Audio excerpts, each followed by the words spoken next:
and here we go.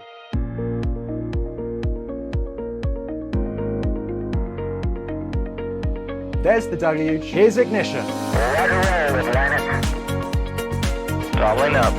Did he just do a Kerbal? Back to the moon and beyond. Put that in the big bag, Gino. Back at home, we all have a lot of work to do, but from here, it sure looks like a perfect flow. Propulsion continues to be normal. We did have an observation. Equalize. 343 unfolds to go. It's orange. Water towers can fly!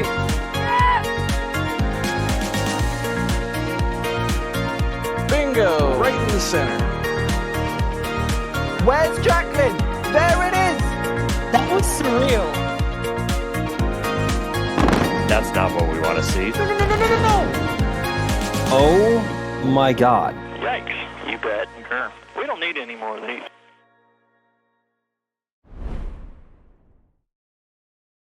Good evening, everybody. You are looking at a live shot of a Falcon 9 rocket poised on Space Launch Complex 40, getting ready to launch the GPS-3 SV09 mission. Once again, what's going on, everybody? I am EJ, your host. I'm a commentator for NASA Space Flight, and I will be the master of ceremonies for tonight's stream. We also got Carson on production, and we have Max and Sawyer and Julia out in the field today.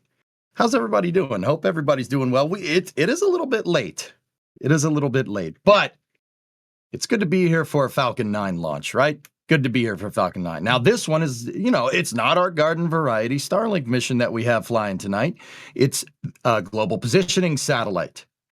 Global positioning satellites are used by, the warfighter and you and I everything from satellite navigation to your car to figuring out where your aircraft carriers are out in the ocean. They're pretty useful, and tonight we're going to see one fly, hopefully.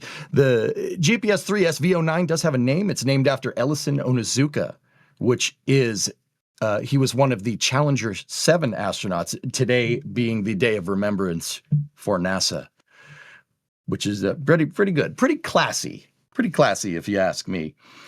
Now, if you're wondering what GPS is and how it works, well, global positioning satellites use actually timing, and they're basically used to figure out where stuff is on the ground. You can figure out where stuff is on the ground through timing. They use atomic timing on the satellites. The atomic timing is used to measure it's used to measure precise distances and change in movement. Very, very, very, very useful. Figuring out where stuff is, like where an aircraft carrier is for instance. The reason why I say where an aircraft carrier is because the GPS program was originally part of the Navstar program. The Navstar program was a project by the Navy to basically, in the late 80s, they basically tried to figure we should probably know where all of our ships are in real time. That would probably be useful, right? Thus, the Navstar program put forth to the GPS program. We've been constantly, since then, and that was in the late 80s, since then the GPS system, has a global positioning satellite system. So if you hear me say GPSS, it's not redundant like ATM machine or PIN number, right? Global Positioning Satellite System, GPSS is the name. Since then, the Global Positioning Satellite System has constantly been upgraded and up to the current version here, which is the Mark III.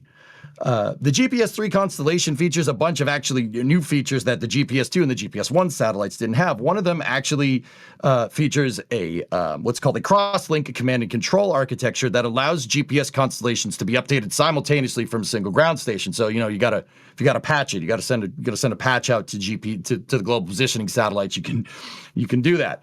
They also have new spot beam capability for enhanced military M-code coverage. I'm not gonna lie to you, I'm not 100% sure what that means, but M-code, I'm sure it's useful. And in case you're wondering, anybody who makes these satellites, this satellite was made by Lockheed Martin. So anyway, you guys know the drill. There's your little bit of a backdrop on what this mission is, and what the satellite is, where it's flying, and kind of a little bit on how GPS works. But if you do have more questions about it, you can tag at NASA Space Flight. I'm always here. I'll answer your questions. I have the command queue up and ready to go.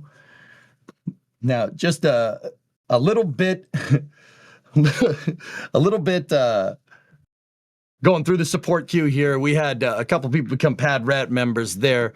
We had Deirdre Edward right there becoming a Red Team member. We had Lisa Almond right there becoming a Pad Rat member. And then we had Harrison Kintz becoming a Capcom member. Thank you very much. We also had Elcan in there with an 11-month Red Team membership for 11-month Red Team membership. And then we had Woodworker Don. What's up, man? 29 months being a Red Team member. Thank you very much for watching. All right, so I think we finally have our field communications people up and running. Sawyer, are you out there in the field there looking at this rocket? Can you hear us?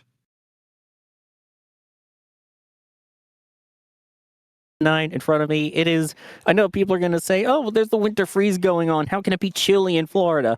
It's on the chillier side, I'll say that. It's in the high 40s Fahrenheit here, right along the water. Light breeze, clear skies, and thankfully, as the 45th Weather Squadron forecast says, it is greater than 95% favorable, and it looks and feels it. Man, 40 degrees is pretty cold for Florida. I mean, it's no 12. That's what it is here up in New England where the EJSA broadcast studios are. But yeah, that's pretty cold for Florida, huh? Yeah, it's definitely colder than we like here, but we're troopers. We're going to stick it out for you because, oh yeah, rockets. It's worth it. Oh yeah, absolutely.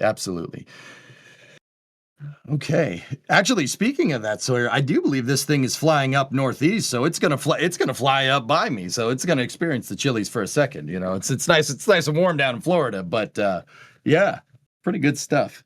I mean, it's also going to experience the chilies because it is indeed going into space, where depending on which side of the Earth you're on, the sun-facing side or the non-sunlit side, it can be like negative 200 versus positive 100. So. Yeah, thermal conditions in space is actually a thing to deal with. Yeah, and it's actually important to, chime in on that because you know, it's hot when you're in the sun and it's super cold when you're not in the sun, but that's just the that's the heat that gets conducted from the satellite from being in the sunlight. Space flight itself space up in the cell up there in itself is a vacuum, and it's the absence of heat. So it's very interesting how you get a spacecraft that could be plus 200 Fahrenheit or minus 200 Fahrenheit next to the vacuum, which is absolute zero. It's a very, very tumultuous environment, let's say. Very, very interesting. So, guys, I'm going to give you guys a little bit of an update on this Falcon 9. Falcon 9 is the workhorse vehicle coming out of the the United States here with, I think this is the, let's run it down here. This is the 594th Falcon 9 mission and the 11th mission of 2026. Oh my goodness. This, the booster flying tonight, the first stage, which if you guys take a look at the camera shot, you see that it has a dark ring. The dark ring around the center of the vehicle, that's the separator between the first and second stage here. The first stage is what's below that. That stage has been reused. If you're no stranger to SpaceX, you know they reuse stuff. That first stage flying tonight is carrying the serial number 1096 or 1096 for short on its 5th flight. That's just a little baby booster, Sawyer. Do we know? Like we've seen Falcon 9s that have over 30 flights, right? This is just a little baby. Yeah, we have some that are at 31 plus flights, both on the East Coast here in Florida and the West Coast over in Vandenberg. We're used to seeing ones in the 20s and 25 numbers. So yeah, when you get something that's only a -5, aka flying for the 6th time tonight, it's a little surprising sometimes. But then again, it's already done some big missions with Leo Falcon or Kuiper Falcon 1, IMAP mission, which is a great science mission, NRL 77, another National Reconnaissance Office payload there, and then a Starlink mission. Only one Starlink. Yeah, man, this booster's brand new. It's barely even been broken in. Anyway, 1096, you know, provided that we see this candle light tonight, everybody, will be landing on one of SpaceX's autonomous spaceport drone ships. These are called ASDSs for short, and SpaceX does have names for them, and the names are derived from Ian Banks's Culture series of books. They're named after the ships in the Culture series novels. This one is a shortfall of gravitas, or ASOG for short. The other two drone ships that are operating for SpaceX are Of Course I Still Love You and Just Read the Instructions. So which one of those is on the West Coast? Because there's two on the East Coast and one on the West Coast, right?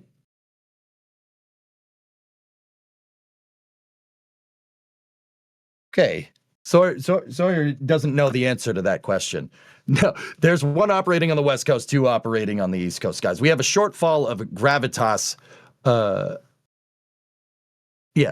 of gravitas, and I believe, Of Course I Still Love You is out west, and Just Read the Instructions is east. So a shortfall and Just Read the Instructions are on the East Coast, and Of Course I Still Love You is out on the West Coast too. Of course, receive Vandenberg launches, but that's not where we are tonight. We are on. This is Space Launch Complex 40 at Cape Canaveral Space Force Station. This one's going out of Florida, and it is launching due northeast, so it's going to launch up the coast. The reason why, and here's the nerd part. Nerd part's coming. All right. So a lot of you guys, I assume a lot of you guys are staying up this late for a launch because you know about space flight, but just in case you don't, the reason why this is flying with an azimuth of 45 degrees, like if you look at a compass relative to the launch site, it's going to head kind of northeast, straight northeast out of there. The reason why it's going to do that is because what these global positioning satellites are in a medium Earth orbit at 54 degrees inclined. Okay, meaning that if you drew a track of the satellite, you kind of took a map of Earth, a 2D map of Earth, and you drew the satellite's orbit over that. At the point at which the orbit crosses the equator, it makes 54 degrees, meaning that its orbital plane is 54 degrees tilted to Earth's equatorial orbital plane. I know there was a lot of big words there. Once again, you guys got questions, you tell me.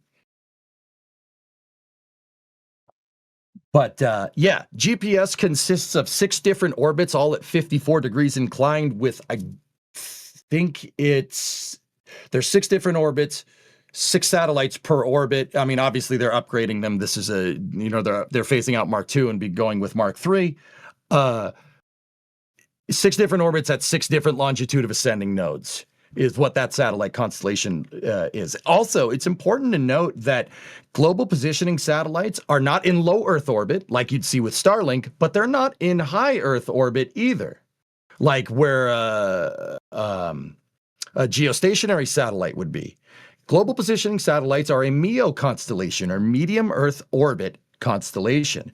These global positioning satellites have I believe it's a 12,000-mile apogee, or about a 12-hour orbital period, which is called semi-synchronous orbit, meaning that one global positioning satellite doing one revolution in its orbit is about half a day. Yep, it's called a semi-synchronous orbit because it's half of an Earth day. If you have a full geostationary orbit, right, your orbital period is 24 hours. One orbit is 1 day. One orbit is a half day. And then a satellite that's down in low Earth orbit, or something like that, let's say the ISS, the International Space Station. The International Space Station has an orbital period of 90 minutes, meaning it takes 90 minutes to do one orbit. It takes 12 hours for a GPS to do one orbit, and it takes 24 hours for a global position or for a geostationary satellite to do one orbit. Pretty cool stuff. The more you know, and knowing is half the battle here at NSF. No, we're trying to teach you. This stuff is cool and we love it, right, Sawyer? Yes, exactly. We love it. A great explanation, by the way. Never go this in depth in these Falcon 9 launches. I like it. But then again, they're also just Starlinks usually. So it's nice to not have your ordinary Starlink. Right. Although there is never an ordinary Starlink. You know that if you listen. It's not your ordinary Starlink ever. You know what? Sawyer, how many landings do you think you've seen? Oh, geez. In the hundreds, for sure. Does it ever get old? No, it does not. I still hold my breath every time as it punches through the clouds. Right? I don't know about you guys here, but Sawyer and I are here because we love this stuff. This stuff is great. We got rockets on the brain. we might have a problem. Like I don't know. You guys tell us. Oh, we definitely have a problem. We know it though. Yeah. Like you said, knowing's half the battle. Knowing is half the battle. Admitting it is the other half, but don't tell nobody. Well, we don't have to do that part. No. Anyway, let me rake through some other support here. We have ODST Moody. ODST, you orbital drop shock troop, man. Love your name. That's awesome. Tell Florida to give me my warm back. It was 10 Fahrenheit, minus 12 C this morning. Send this money to the NSF heater fund. Yeah, it's that. I'm about with you, Moody. I appreciate the $5 super chat. We'll try to point a space heater in your direction. Yeah, but this is still not warm. This is still on the colder side for Florida, at least. It's not like the other day where it was 70 Fahrenheit here. It's still cold here. Yeah, jeez. Okay, we got Charlie with a storm message here. How does the SpaceX launch and what does it have tonight? Oh, well, it launches up. And what does it have tonight? Like I said, it has a global positioning satellite system, or GPSS. This is the U.S. Well, it's not, it is a U.S. military satellite technically, but if you have satellite navigation in your car, dedicated satellite navigation or dedicated GPS, you're using the Navstar network. You're using these. These are something that it's kind of like how in the U.S. the national highways, the national highway system that was put into play by President Eisenhower in 1955. The highways were built as a way to interconnect with basically a gigantic grid across the United States. With roads that end in 5 going north south and roads that end in 0 going east west. So 10, 20. Can I interrupt you a moment? Yeah, sure. What's up? There was a hold in the count. We have a new T0 of 11:53 p.m. Eastern Time and 16 seconds. Okay, so a little bit of a delay here, guys. Sorry about that. But yeah, okay. When is this pushed back to? Okay. 11:53. So they held it at the 43-minute mark, which is about the time when they do the go no go poll for prop load. So something must have popped up there, but they've reset it, and the only problem is it is a 15-minute window, and we're basically pushing it to the end of said 15-minute window. Yeah. This is a pretty short window. These medium Earth orbits, because it's semi-synchronous, like I was saying, guys. You're gonna have a very, very short window. You're very limited on performance. This satellite is 4,352 kilograms. That's pushing about 9,000 pounds for if you use pounds and not kilos. This is a pretty big satellite that's going to a pretty high orbit. It's not the highest orbit around, but you have a pretty short launch window to get what's called the right phasing into the correct orbit. But anyway, the global positioning satellites, like I was saying, are actually a piece of defense infrastructure that ends up having end user applications, like you navigating the national highway system in your car. That's where I was going with that. But we do appear to be in a little bit of a hold here. We'll get you more information when we get it, guys. Once again, we're just a scruffy bunch of guys in here just trying to watch some rockets with you. So the information we'll get it to you when we get it to you. We'll see. Is that EJ? It is EJ, Steve. Hello. How are you? What's up, chat? How you doing? Okay. Yeah, freedom units. That's right. Anyway, once again, we did enter a little bit of a hold here. We're not 100% sure why the hold happened, but they are now targeting pretty much the end of the launch window, which means that any more holds in the count means we're not going to light this candle tonight. But that doesn't mean that you shouldn't be in here. We might still see a launch, so let's stick around. I know you're tired. I know. It's late. It's absolutely. And if you're watching this in Europe, well, thank you. It's really late over there. Okay. Let me just give a quick refresh here to the new T0. So yeah, we were about to start fueling, but they stopped. I mean, Sawyer, I don't know. Do you think they held it because something went weird with the fueling? Because right when we get to inside of about 40 minutes, we start that fueling procedure, right? Like, you think something went weird with that? No, because they haven't started fueling yet. They don't start the fueling until the T-minus 35-minute mark. Yeah. They just have a point there where they can, do their final checks. If there was something they were monitoring, if something was iffy with either the rocket or the weather, that's their time to check it out. So in terms of the timeline, that is right around, you can see there, when they would be doing the verified go for prop load at the T-minus 38-minute mark. So it happened right around before then. And then if all goes well, they begin that prop load at T minus 35 minutes, starting with the LOX, liquid oxygen, and the RP1, the rocket propellant 1 kerosene, onto stage 1. And they just start the RP1 on stage 2. All of that at the T minus 35 minute mark. So before they get into all of that, because again, Falcon 9 does do the load and go, which is a much quicker propellant load and basically no opportunity for error once they start. They want to make sure everything's good before they go into the count. Okay, and we know it wasn't weather related either, because I don't know, look up maybe, Sawyer, right? Like, at least launch site. I mean, the official forecast also had space weather, booster recovery weather, and upper level winds all as low on the risk criteria, which is the lowest that it goes. There's never a none for those. So yeah, and in terms of the actual weather criteria that was an issue, it literally said none. So okay, so yeah, we know it's not weather and might not have something to do with the fueling. This but we don't want to speculate here. We could just kind of pick away at possibles. Once again, if there's any information here, we'll give it to you as we get it here. As you can see, guys, right on the screen there. So on the right view, you have additional views here from Max. From Max, who's out in the field, and Jerry, who's also out in the field as well. Jerry Pike and Max Evans, two very talented photographers and media purveyors here. Yeah, media purveyors. Yeah, ooh, I like fancy. that. Yeah, that's a good word. We should keep doing that. So we got views from them on the left, and then we have our weather report, or views from them on the right, and we have our weather report there on the left. Now, yeah, here's the additional view here. I think we're out at the... Oh, all right. Hey, I can see your screen. Can I read chat from there? No, you don't want to know what's on my screen. Block it. Okay, all right. No problem. Well, actually, you guys got a beautiful view.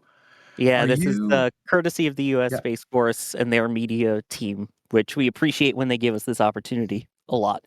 Fantastic. Yeah, that's pretty close. How far are you guys away from the launch site here? I believe it's just under 2 miles. I believe it's 1.8 or 1.9 miles from the pad from here. Yeah, for the metric people, that's just a little bit over 3 kilometers. So it's about 3.1, 3.2 kilometers, somewhere in there. That's pretty close. It's gonna get loud, huh? Oh, it gets very loud. And, we say a lot of the times the weather has a role in it. What direction the wind is going, of which tonight there really isn't much. So it's just going to be sound all around. Cool. Oh man, now I'm getting a little FOMO here. I kind of wish I was with you. Wish you were here too, but then we'd have no one hosting. So yeah, that's fair. All right. Let's see. So RGA, I'm going to put that question up on here real quick. It's not necessarily about GPS, but have you guys talked about the WB-57 that belly landed today? No, I have heard about that. Sorry, you heard about that real quick before, we got some extra time? I've heard about it, and I've seen the video that was released by one of the local news stations, yes. Yeah, it's, hey, I mean, it kind of hurts to see the old bird do that, but, I think that thing is fixable. I mean, I don't know, call me crazy. I'm not an airplane mechanic. I just work on junky old cars. The only negative, of course, the fact that while NASA has 3 of them, 2 of them are both in for maintenance at the moment. So with this, all 3 of them are now in for maintenance. Yep. Yeah, maintenance. You know what? I like that. The 3rd one is now in for maintenance. That's a good way to say that, dude. That's a good way to say that. Yeah, didn't have to say maintenance from war, just maintenance. Yeah, it's just maintenance. It'll buff out. It's fine. All right. So let's see. What else do we got here? So, okay, I got one from River Dave Kenny here. So, will the accuracy of the global positioning satellite system of this GPS app will it improve with this satellite, or just have better coverage? It will improve. These global positioning satellite systems, once again, they will improve position, navigation, and timing services for the warfighter and civil users worldwide, and provide advanced anti-jam capabilities, yielding superior system security, accuracy, and reliability. I am totally not reading the press release, I swear.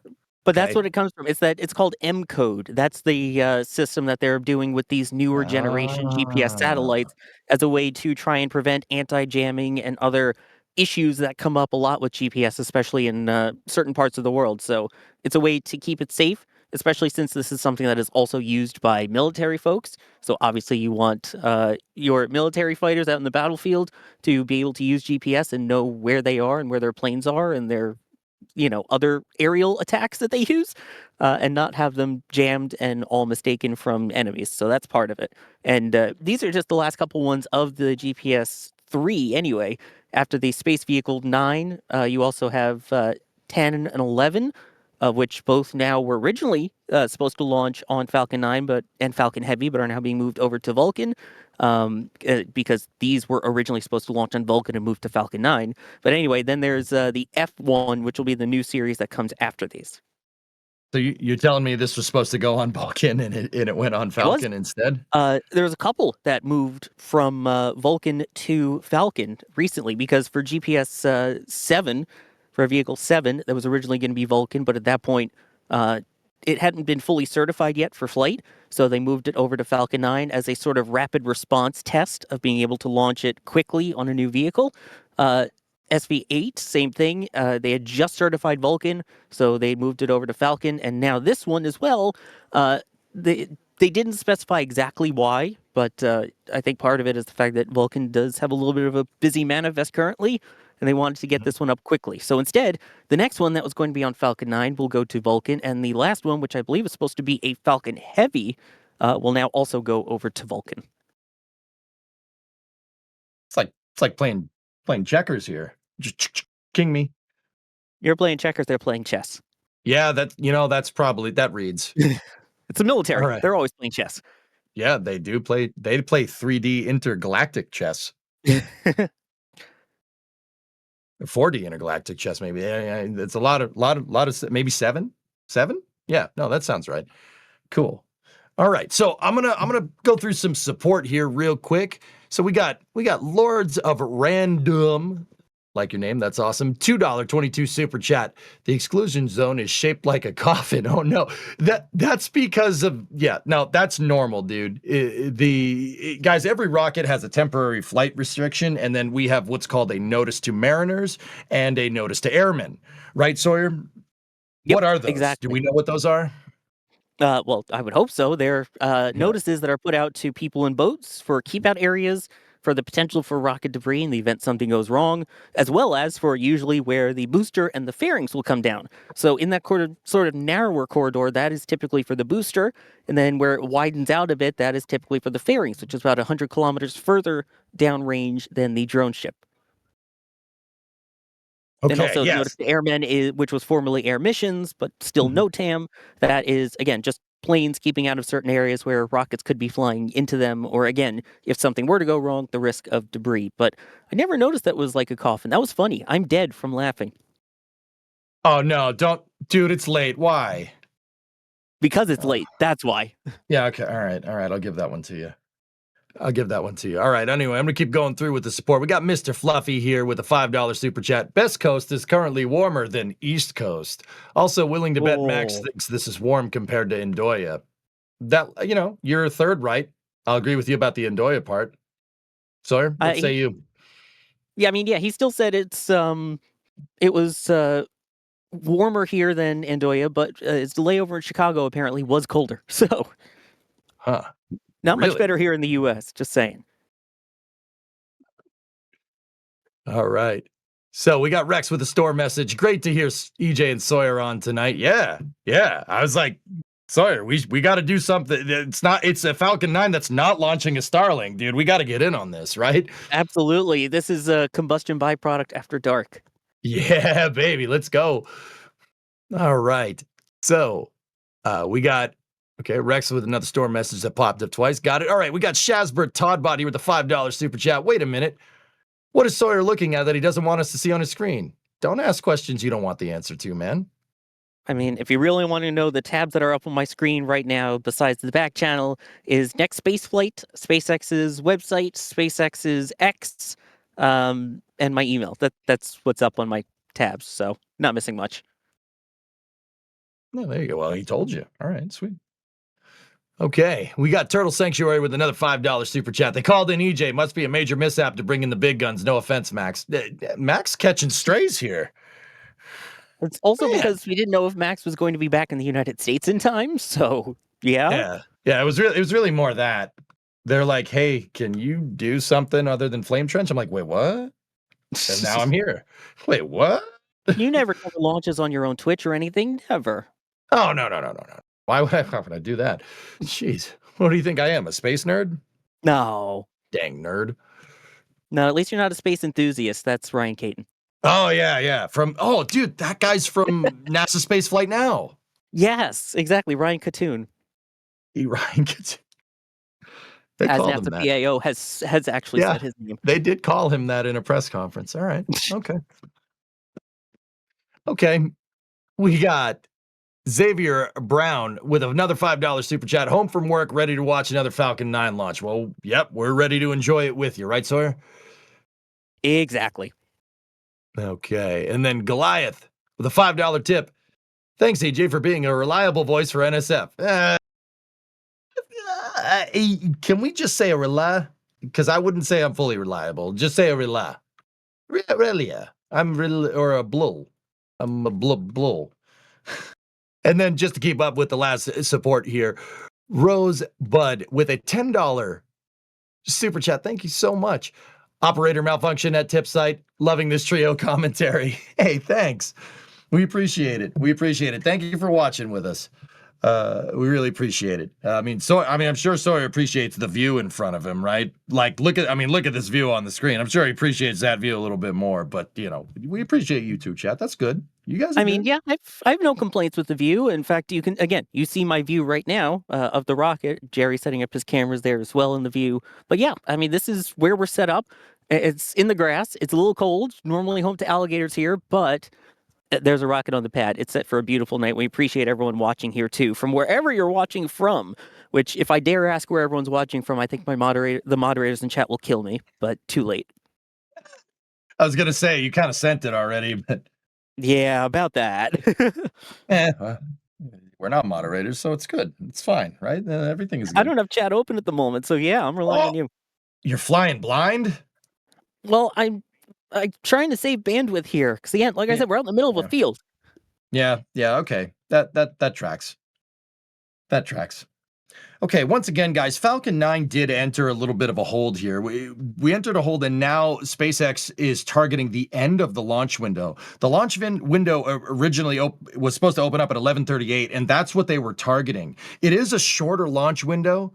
Tonight, it's 11:38 to 11:53 p.m. Eastern Standard Time. Now, SpaceX is targeting the very, very end of that window. So they did run into some type of bump here, but if the countdown timer is going to go at 38 minutes, the launch director will verify that we are go for propellant load.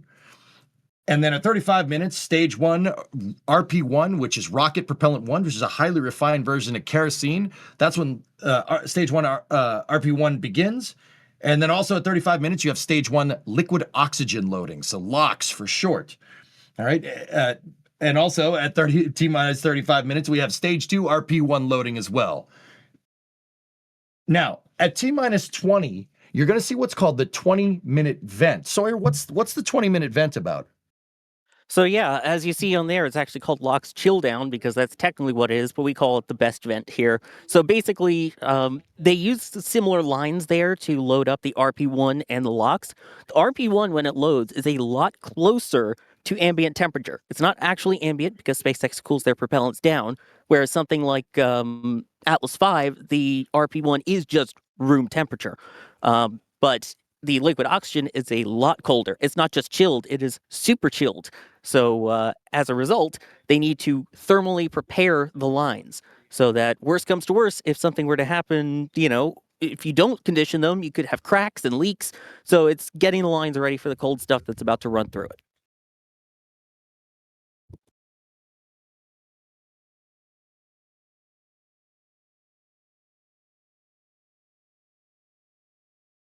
Am I talking to myself? Are we good? No. I was just getting it. Okay, the countdown timer started moving. The countdown timer started moving. Wait a minute. Oh boy. Okay, that messed with me a little bit for a second. I was like, wait, what? Oh yeah, that's right. I'm hosting this stream. Jeez, that's weird. Maybe I should say Yeah. something. Why is no Sorry one about that. talking? Yeah, Oh well, yeah. oh yeah, we're hosting that dang stream.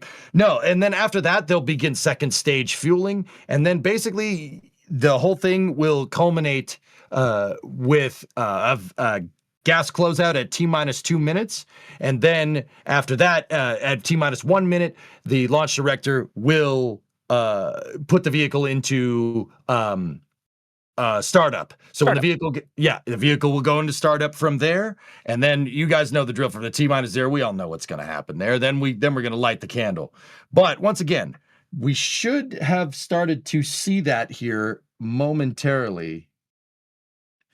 They won't say anything, unfortunately, with SpaceX. So at this point, we've passed the T-minus 38-minute mark, which is a good start. We'll see T-minus 35 minutes is, again, as you mentioned, when they start the prop load, and it's usually about 3 minutes or so after that we start to see a frost line form on Falcon 9. So all eyes will be on the vehicle for the next 5 minutes. Although then again, if you're watching the stream, hopefully our eyes are on the stream anyway.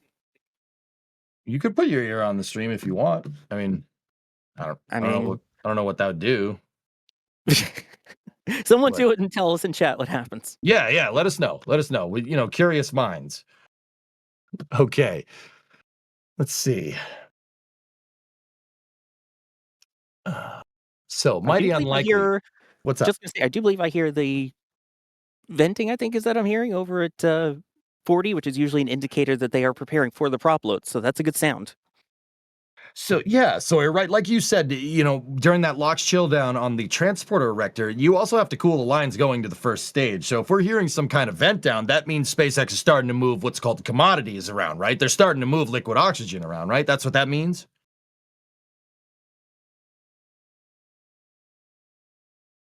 Yeah, EJ, that's what that means. All right, cool, sweet, great. Sorry, I was talking with someone at the moment. Yes, EJ, that's exactly what that means. So, hey, all right. I couldn't have said it for myself. Yeah, you did though. You just said it twice. I don't know why you do that. Yeah, but you didn't say what am I chopped liver, so I didn't know it was me. Oh, yeah, okay, yeah. People that watch the Flame Trench get that reference. All right, so I'm going to bring up a question here from Mighty Unlikely. Let's see. Do either of you know when the U.S. military loosened up GPS restrictions and allowed non-military applications to get higher accuracy? Was it 2005 or earlier?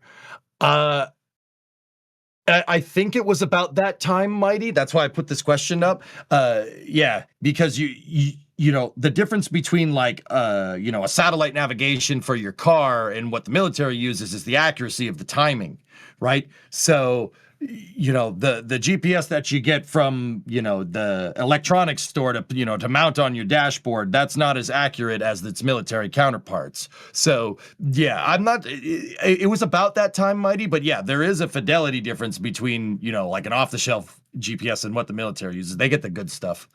They get the real good stuff. Okay, so per the back channel here, guys, we have a report that this is a post from SpaceX on X, the Everything app. Propellant load is about to begin and weather is favorable for tonight's Falcon 9 launch of the Space Force's GPS-3 SV09 mission to medium Earth orbit. All right, so we got the go. So sorry, those venting noises that you were hearing definitely were them moving propellants around on that pad. So that fueling procedure is ready to go. It's begun.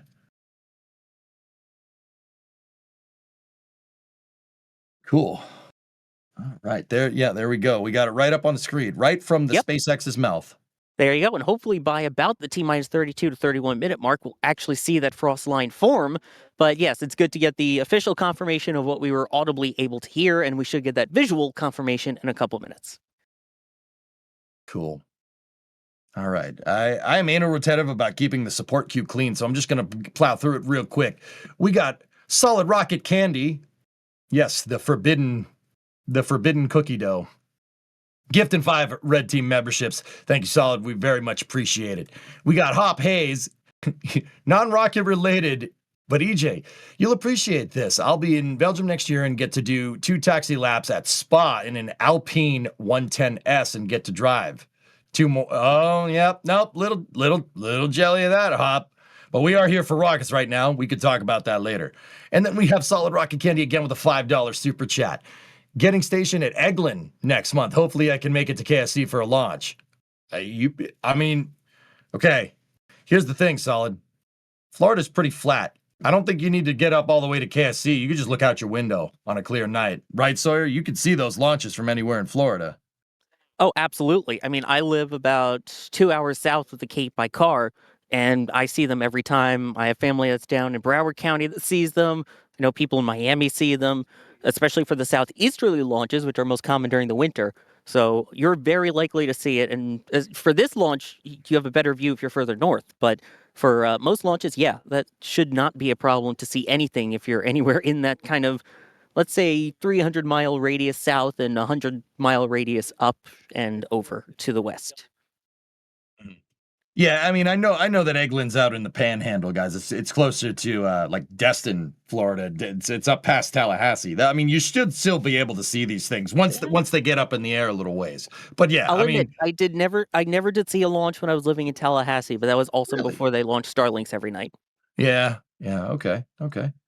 I mean, and also we're not going to say don't go to the Space Coast to see a launch. It's like I was about to just go and describe it, like what's it like being at the launch. It's pretty cool. Yeah, I think that describes that pretty well. It's pretty cool. Yeah, it's a 3-hour drive from Tallahassee. I'm not exactly sure from over at Eglin, but just for reference. And I didn't mind doing that drive. It was a pleasure. And again, you get a rocket launch at the end. And the nice thing is, there are lots of them now. So there's a very good chance that if you're down here, you will see something. And if you're not 100% sure if you will or not, make sure you check out nextspaceflight.com or download the Next Spaceflight app to see when all the launches are. And in fact, there's even a widget on your screen that I've learned recently that I use that will tell you what the next launch in the world is. What app is that? Did I not say Next Spaceflight? The Next Spaceflight app. Oh, that one. Available in the App Store and Google Play, and also at nextspaceflight.com. All right. I mean, that's what I'm. Yeah. You know what? Plugging Next Spaceflight, I don't have a problem with that. That's pretty good. That's a pretty good thing. And on Next Spaceflight, guys, like here I go. I'm going to do it too. It's not just about seeing what the next launch is. You can see, like, okay, so SpaceX, we know, reuses these first stages. You can go click on a launch, right? And you can figure, there'll be information up there about what first stage is flying that mission. And then you could click on the stage and you could see all the launches that stage has done. Or if you want to go search for a different type of launch vehicle, not even launch vehicles that, recent launch vehicles. You could see Titan launches with that thing. You could see Atlas F, and like Mercury Atlas missions, and it'll give you the statistics about that. It is like it's a database of space launches. It's not just about telling you when the next one is. I mean, I use it all the time. God, no. Carson, no. What did he do? Our Ares 1X. Oh, my guy. Oh, I knew I liked you, Carson. Oh, no, not you too. I knew I liked you. I'm surprised you didn't mention Shuttle for the people out on their bingo cards, but Shuttle? There you go. And also, by the way, if you do have the app for many of the launches, there is also a trajectory map that you can see on the app, kind of in 3D with data provided by Flight Club. Yeah. Working with Flight Club on the back end. Yeah, this app rules. For that trajectory part, yeah. Yep. For the map. Yep. That's cool. Yeah, I remember when Next Spaceflight was just like, oh yeah, the next launch is this. Now it's like a repository of data, which is great. Oh yeah. Good stuff. All right, so we are inside of 30 minutes now. So we should start to see a little bit more action out there on the pad. Yeah, we can definitely see frost from here, by the way. So Okay. you can see on your view on the screen as well. Fueling has indeed begun, just as SpaceX posted they would do. It has indeed been done. So fueling is now underway. All right. That is a good sign. Once again, there was a little bit of a delay, guys. The launch window is about 20 minutes, give or take. I mean, it's a little less. It's about 15 minutes.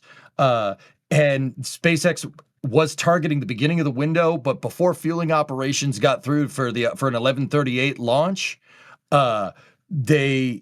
they held for some reason, and now they're targeting the end of the window. So we're a little bit behind on the countdown here, but The next step here would be the 20-minute vent here, which should happen in about, 8 minutes, give or take. That's when you should see a big puff of smoke rip out from the transporter erector, which is that truss structure that's holding the rocket right now. That's indicative of second stage liquid oxygen fueling, as per discussed before.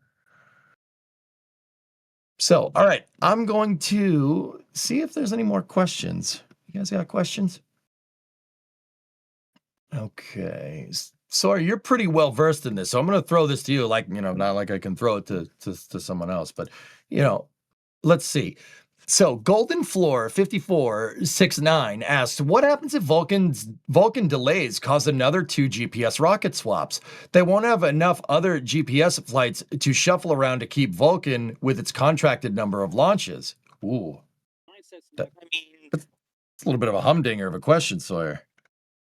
They've mentioned in a previous sort of press gathering thing that they've done with the Space Force is that there are penalties for not meeting deadlines or for having to swap. They didn't say what they are, what they amount to, anything like that. So I don't know the details of it because it's military. They're a little hush-hush on certain things, it turns out. But, that is the case, and we'll see. One of the missions, again, was supposed to be originally on a Falcon Heavy, I believe, that was then moved over to Vulcan. So Space Vehicle 10, 11, 12, and 13 will all be with Vulcan. Of 11, 12, and 13 are that GPS F that I was talking about, 3F. Yep. Cool. All right. We got another question coming over from Twitch. We are broadcasting over on Twitch on my channel. That's twitch.tv/EJ_SA. If you want to go over there, do it, but don't do it right now. Stick with us over here. Katra is asking, what are those 6 towers that we see in the shot here with the rocket? I'm counting 5 here. I'm counting 5 towers. So the ones that are blinking is the lightning arrestor system. Down in Florida, it does rain a lot, and it is the thunderstorm capital of the world. I could go into some really, really super smart, fancy words about why it's probably not a good idea to have your rocket get struck by lightning, but I'm pretty sure that's self-explanatory. So they put lightning towers around the rocket so lightning hits that and not your, multi-million-dollar launch vehicle with like a multi-million-dollar payload on it when it's fueled or anything like that. NASA tried doing that in the late 60s, launching into a thunderstorm. It didn't end. It ended okay. If you're familiar with it, ECOM, Tri-SCE-2 auxiliary. That's called it. And that actually gave us a rule, which is weather criteria for launching nowadays. Don't get me wrong, the weather looks good tonight for this rocket, but that's called the surface electric field rule. It basically says don't put the rocket in a position, don't launch it if it's going to become a lightning rod. Yeah, lightning hitting the rocket that's fries things, makes computers very angry. We don't want to make the flight computers angry. You wouldn't like them when they're angry. They don't turn green, don't worry. But yeah, those blinking towers, that's the lightning arrestor system. Now, the slightly taller-ish tower off to the left of the vehicle, so that's frame left on the screen here, that is the Fixed Service Structure and Crew Access Arm, or FSS and CAA. That is where if people were launching on Falcon 9, this one, I want to reiterate, this is a global positioning satellite. This does not have anybody on board. But if there were people on board, that little arm that's up there, that's kind of pointing to the left, will swing around out to the vehicle, and that's how you do what's called ingressing into the Dragon capsule that would be attached to the top of Falcon 9. As for those 2 other things in the bottom left, those are radars, and I refuse to elaborate any further. Radomes, to be exact. Radomes, that's right. They are radomes. Yep. And that's it. That's all they are. Now, while we're here going over the glossary of terms for ground servicing equipment and paraphernalia, if you see on the lower right-hand corner of your screen, you see a building with 2 doors in it. That is a HIF, or HIF, or Horizontal Integration Facility. That is where they take the transporter erector, the structure that you see that's holding the rocket upright, they roll the TE inside of that structure, and they build the rocket on the transporter erector. The transporter erector rolls out horizontally, attaches itself to the launch pad and some hydraulics, which you can actually kind of see those there, and that they're attached to it right now for the strong back retract that happens, and it takes the vehicle and turns it upright. But yeah, thank you, Carson, with the zoom in on the HIF there. That is where they put the thing together. They put it together like IKEA furniture. Don't worry, there's no extra bolts. If you have extra bolts, you got a big problem with the rocket. With your your furniture, probably not. I mean, it'll probably be fine, right? It'll stand up. It's good. It's good. It's fine. Don't worry about it. Except worry about it. Yeah. Okay. All right. Let's see. Any other questions? Let's see. What are the 4 towers? We've got that already. Which, by the way, we have a 4 Towers shirt, just saying. Oh, really? Yeah, and it's got a pun on it, so it's even better. Oh, I don't know if I want that anymore. Okay, so once again, just reiterate a little bit of what this mission is, guys. You're looking at a Falcon 9 rocket, which is a 2-stage launch vehicle poised on Space Launch Complex 40. The Falcon 9 tonight is, believe it or not, it's not launching a Starlink. What we have on board is the Global Positioning Satellite System 3 Space Vehicle 09, or GPS 3 SV09. This is the Ellison Onizuka satellite. This satellite is part of the this is part of the Space Force's Global Positioning Satellite System, or GPSS. Whenever you hear like, oh yeah, I'll use the GPS to find where I'm going, there you go. That's what these satellites are. These are the ones that will help you find, where you need to go. Or if you're like me, you'll use a map and everybody will make fun of you. But you should probably use GPS. I mean, your phone can use this. Satellite navigation inside of a car uses this, and but aircraft carriers use this. We kind of went from 1 to 10 right there, and everything in between. They're used primarily as a goal for the warfighter. They're used so the military knows where all their Navy ships are. You probably don't want to lose another submarine. Have you lost another submarine? No, sorry, I'm EJing. Anyway, but it also that's the verb. Yeah. I'm EJing again. Sorry. Anyway, so these also, just like a lot of defense infrastructure in the United States, like the highway system, the U.S. National Highway System, also has a secondary use for civilian users, for me finding out where the closest Dunkin' Donuts is when I'm not in New England. All right? We're not sponsored by Dunkin' Donuts, but hey, call us.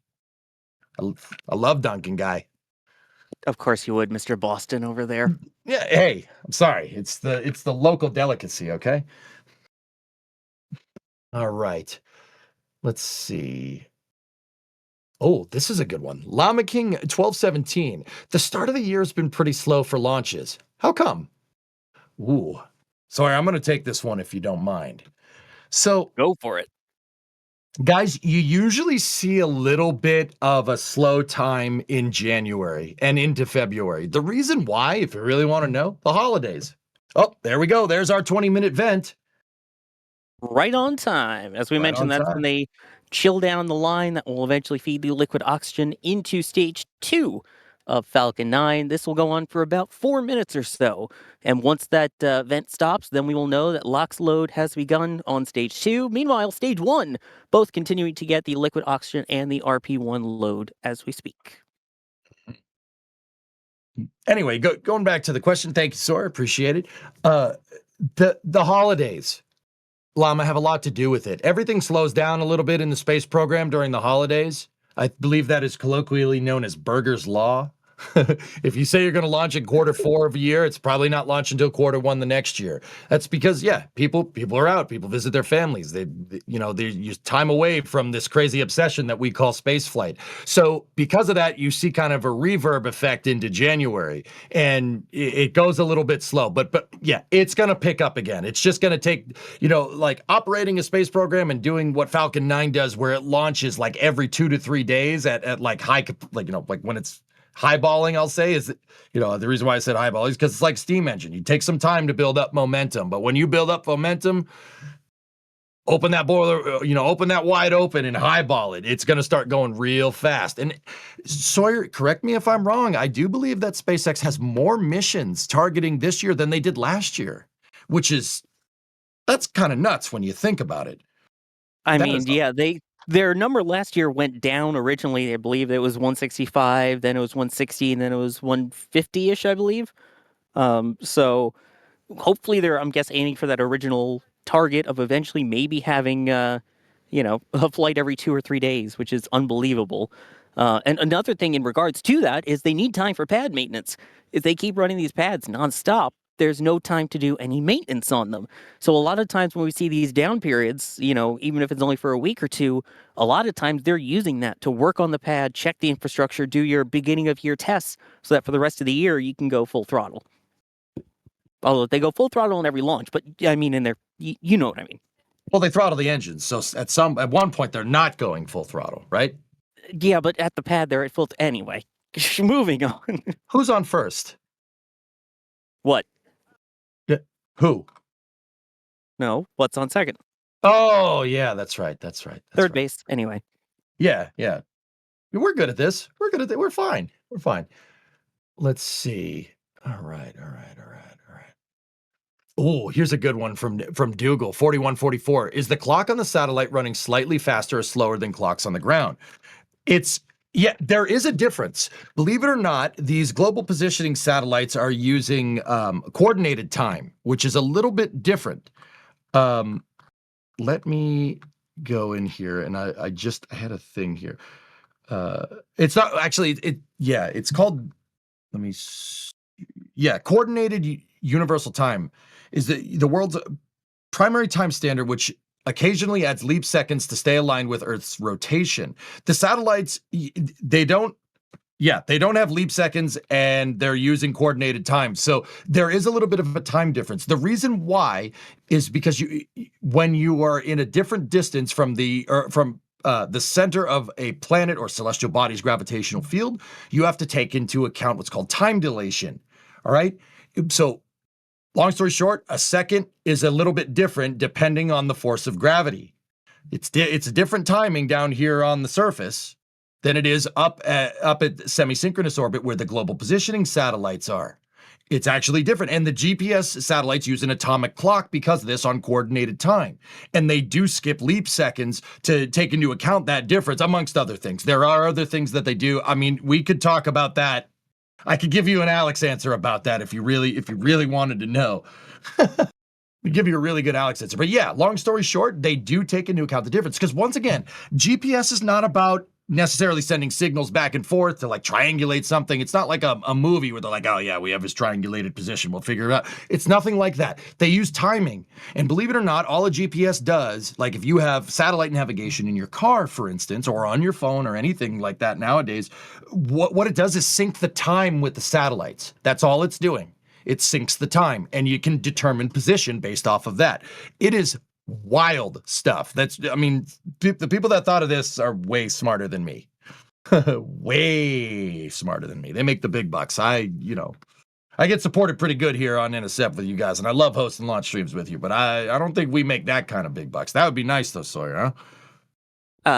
Yeah, that would be great. If anyone wants to, you're more than welcome to. Yeah, we do appreciate the support. And speaking of that, I'm going to plow through some here real quick. Xander Gilmore gifted a Red Team membership. Thank you very much.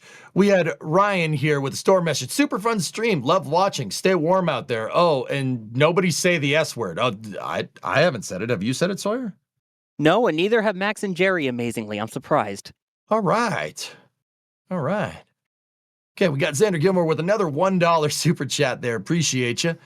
And then we got Mr. PC Scrapper, $5 super chat. Sir, sure can use some warmth. It's cold in South Dakota. Oh, Scrapper, I can empathize. It's like 10 degrees Fahrenheit here, which for Celsius, that's way into the negatives for people that use Celsius.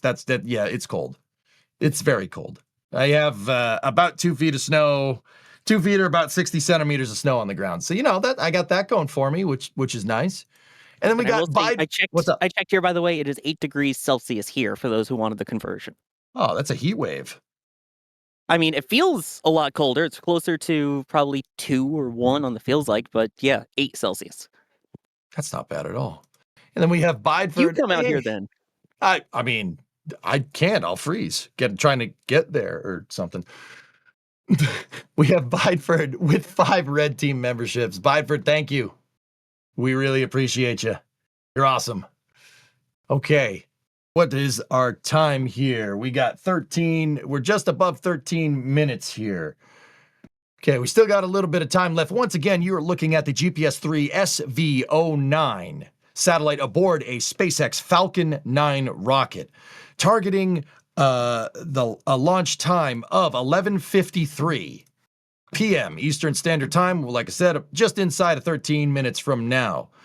The rocket originally was targeting 11:38 p.m., but they did run into a little something, I guess, that caused them to push to the end of the window. We only got a 15-minute window here due to where this satellite is going.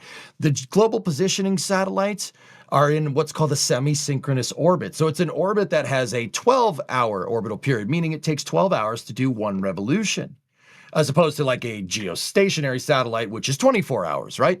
This is in semi-synchronous. So in order to be in a semi-synchronous orbit, you need to be about 12,000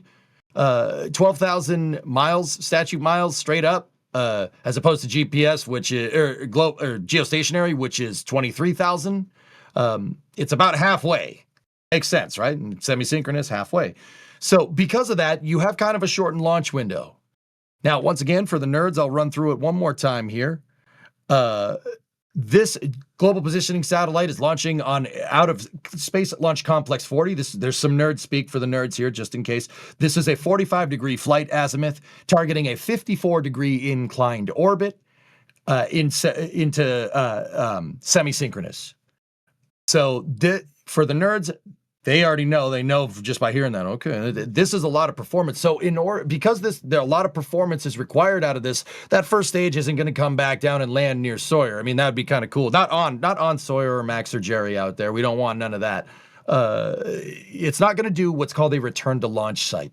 This first stage is going to land downrange on a shortfall of gravitas, or ASOG for short, which is a autonomous spaceport drone ship. One of SpaceX's ASDSs. These things are basically, somebody at SpaceX was like, hey, wait a minute. What if we take a barge and we kit bash some oil rig positioning equipment on it and then land a first stage on it? And then somebody else at SpaceX a long time ago said, you know what? That's a really good idea. Let's do that. And that's what they've been doing. So Shortfall of Gravitas is one of 2 autonomous spaceport drone ships that SpaceX has operating out on the East Coast. The other one is Just Read the Instructions. And then, of course, I Still Love You is the West Coast drone ship. Now, once again, that drone ship is way far down range because the first stage it needs all that performance to push that satellite way up into space. Satellite is 4,352 kilos, or just a little bit over 9,000 pounds. Sending that 12,000 miles, or about, let's see, what's that in metric? Like 18,000 kilometers straight up. That requires a lot of performance. So that first stage is going to go down range and it's going to land kind of out of view from where Sawyer, Max, and Jerry are. But we should be able to see some of that footage here, right? Right, Sawyer? Like, because we got the stream. Yeah, exactly.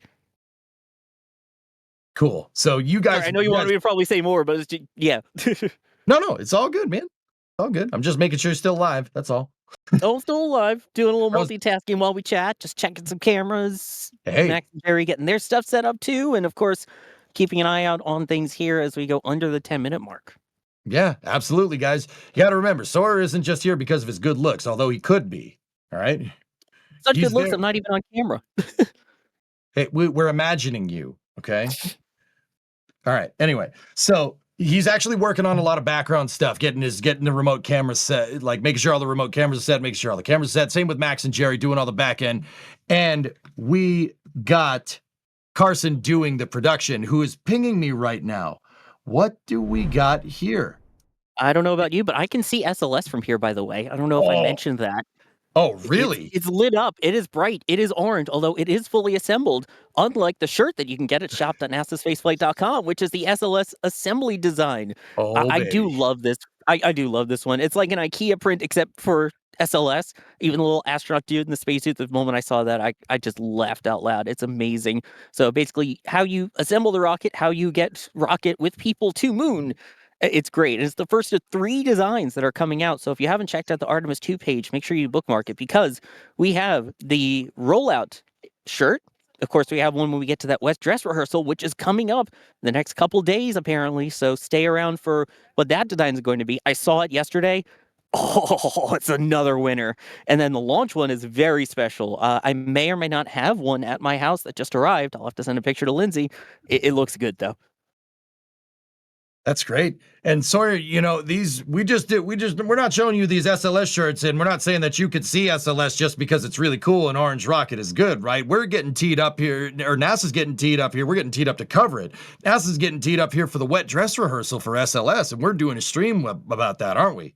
Oh, we are going to be live streaming the wet dress, and of course, we are going to be all in, going all out for the SLS coverage. Remember what we do for Starship? Yeah, it's going to be bigger than that. It's exciting. Oh, that sounds like a lot of fun. But I'll save that because Starship suits are good. I'll save that. I don't want to get us too hyped out. I feel like we need to chill a little bit with this one, like the 9 Merlin 1D engines are about to do in 15 seconds from now. You know what? I'll allow that segue. That was good. Yeah, we'll allow it, chat. That was a good one. All right, so now what we're going into here, what Sawyer was saying is that we're going into engine thermal conditioning. So what SpaceX does is, because these engines the Merlin 1D uses RP1, which is a refined version of kerosene, and liquid oxygen, which liquid oxygen is extremely cold. When we think of oxygen, we think of it as a gas, right? Well, if you want to make it a liquid, you have to freeze it and put it at pressure. And then take anything out. You got to make sure you have straight liquid oxygen in there. Now, because of this, like I said, oxygen's really, really cold. And if you have a warm rocket engine, now Sawyer said it's 8C out there, right? Like, or about 40 degrees Fahrenheit. Well, liquid oxygen is a little bit colder than that. It's like 293F or something, minus 293F. It is really, really cold. That's a huge temperature difference. You don't want to run hot, cold propellant into a warm engine, relatively warm, even though it is a little bit chilly out there. So what SpaceX is doing now is moving those propellants into the engine's fuel pumps and what's called turbine machinery, to make sure that they're cooled down to the right operating temperature. Like if you had a car, you got to get it up, you got to get to the right operating temperature. They're making sure that the engines are at the right temperature, and they got to make sure that they're primed, so when they hit the go button, the engines turn on right away. Once again, you don't want to run cold propellant into a warm rocket engine. That makes it angry. We don't want angry rocket engines. We want nice and happy Merlins. Yeah, right. Bob Ross, happy little Merlin. Happy little Merlins right there. Nope, yeah, happy little Merlins. And then a happy little Falcon 9. We're gonna paint a little lightning tower there. Oh yeah, there. We gotta beat the devil out of it. The deluge system. We gotta beat the devil out of it. All right, sorry. All right. Cool. Support time? Yes, support time. All right, cool. Scrapper, what's going on? Thank you for the super chat again, man. Thank you very much. Curious if any humans are on a shortfall of gravitas to button down Falcon for transit back. That's a great question. No, nobody's on that drone ship when the rocket goes to land. They're on support ships that are around the drone ship. The drone ship is autonomous. It can sail by itself, but that's frowned upon when you're sailing into a port. So there are recovery ships that go with it. Now, in terms of securing the vehicle, right, there is actually a tracked vehicle that is on the drone ship that pops out of a little garage on the side. It drives underneath the vehicle, grabs Falcon 9 by its hold down points autonomously, and then basically plops it onto the ground. That's called Octo Grabber. And that actually is what secures the vehicle to the deck. It's basically a big counterweight that goes underneath Falcon 9 so it doesn't skitch around on the drone ship when they're sailing back into port. But there are humans that are out there with the recovery ships to tow them back and obviously go out and make sure that Octo Grabber did its job. All right. Strong back is now retracted into the 89-degree position. So that truss structure that you see to the left of Falcon 9 there, at T-0, it's going to throw back away.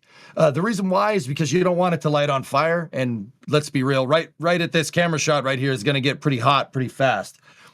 So it's that gray truss structure to the right-hand side of your screen now. That is actually going to throw back away. So it's kind of getting in the retracted position. Think about it like a track runner, a sprinter for track and field. You know, take your marks, and then we're just waiting for the shot to go off here.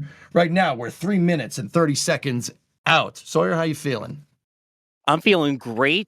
The excitement is real. Hopefully we'll see the gas closeout vents in just a couple of minutes, and hopefully we get that liftoff. I will chat with you after launch. I'm going to finish with my cameras here and go all in on the lens. All right, buddy. We'll see you on the other side. So, Chad, it's just you and me for the time being. We are just coming up on 3 minutes. Once again, at about 2 minutes, we see what's called a ground gas closeout. The same propellants that we saw being pumped up the transporter erector are going to get vented overboard out the side. The reason why SpaceX does that, long story short, you don't want the launch pad on fire when the vehicle launches. You want the rocket to be shooting fire out the bottom, but you don't want your launch pad to go on fire, which brings me to a couple more steps here before, they activate the sound suppressor system. So if you guys look on the left and right sides of the rockets, there's 2 sets of towers. Those are going to spray water on the vehicle once we get inside of the 1 minute mark. They turn on right around 10 seconds, T-minus 10 seconds.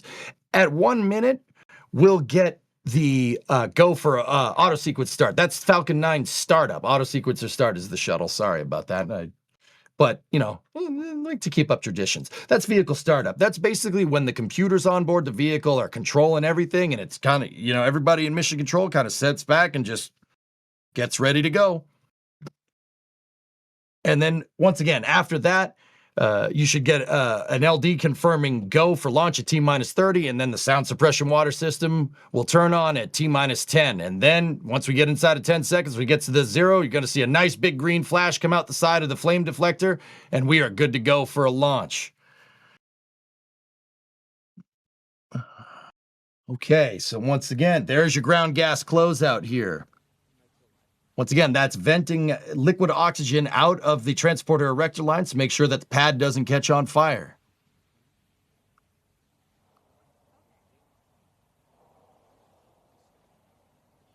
And from here on out, guys, I will leave you with the sounds of the Falcon 9 launch. I'll see you on the other side, chat. Enjoy it.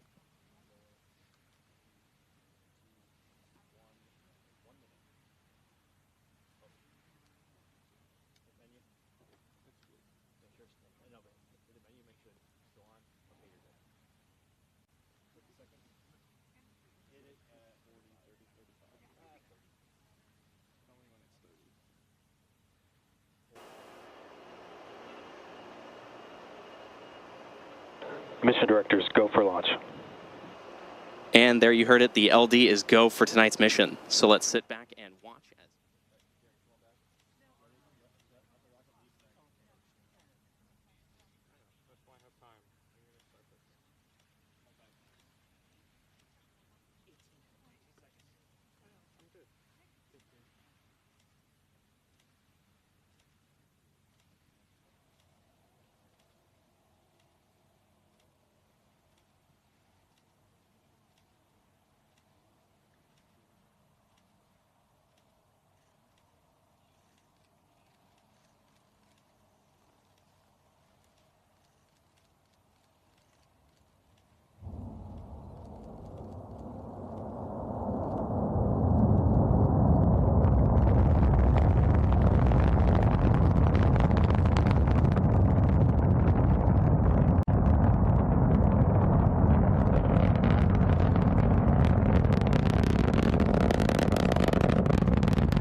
Okay, and we got a liftoff of Falcon 9 rocket carrying the GPS-3 SV09, the Ellison and Azuka Satellite 2 semi-synchronous medium Earth orbit.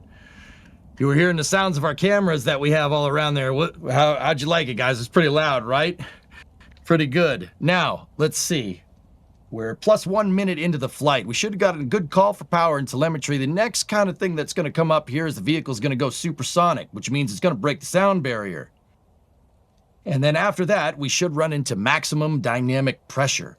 Maximum dynamic pressure is basically peak aerodynamic compression load being exerted on the vehicle. The plain English way of saying that is that the vehicle can't move the air out of the way fast enough. It gets kind of hung up on the front of the vehicle. So what SpaceX does is they throttle back the engines just for a second until the rocket gets a little bit higher. When they key the engines back on, when the air density gets thicker, because as you go up higher, there's less air. Right, your air density goes down. So we should be a little bit past the maximum dynamic pressure here, and the next step in the flight will be a quick succession of events happening in about 2 minutes and 30 seconds. You're going to see the 9 engines shut down on the first stage, and we should see a stage separation here. The second stage should get flung off of the first stage, and we should see upper stage ignition. Now, we talked about engine chilling. What they're doing right now on Falcon 9, right before MECO, is they are chilling down the second stage engine to make sure that it's primed and ready to go for ignition. That's going to happen here momentarily. And there it is. There's main engine cutoff. We should get a staging here. All right, we got a stage separation and upper stage ignition. Perfect. Got a beautiful shot of the Floridian Peninsula right there. You can see from Jacksonville all the way to Tampa Bay. I was about to say the Tampa Bay. Yeah, nobody calls it that. Beautiful ignition. Now you do see some plume interaction happening right there. The second stage gases are actually hitting the first stage, and that's what that kind of flashing is on the screen. We got a beautiful track here from our ground crews. Oh man. Oh, that's pretty. That's real nice. I'm sorry, I'm geeking out a little bit. I'm getting some nerd chills, man. This is Jerry doing the track, and Jerry, oh, this is fantastic. Jerry Pike, ladies and gentlemen. Oh, that's nice.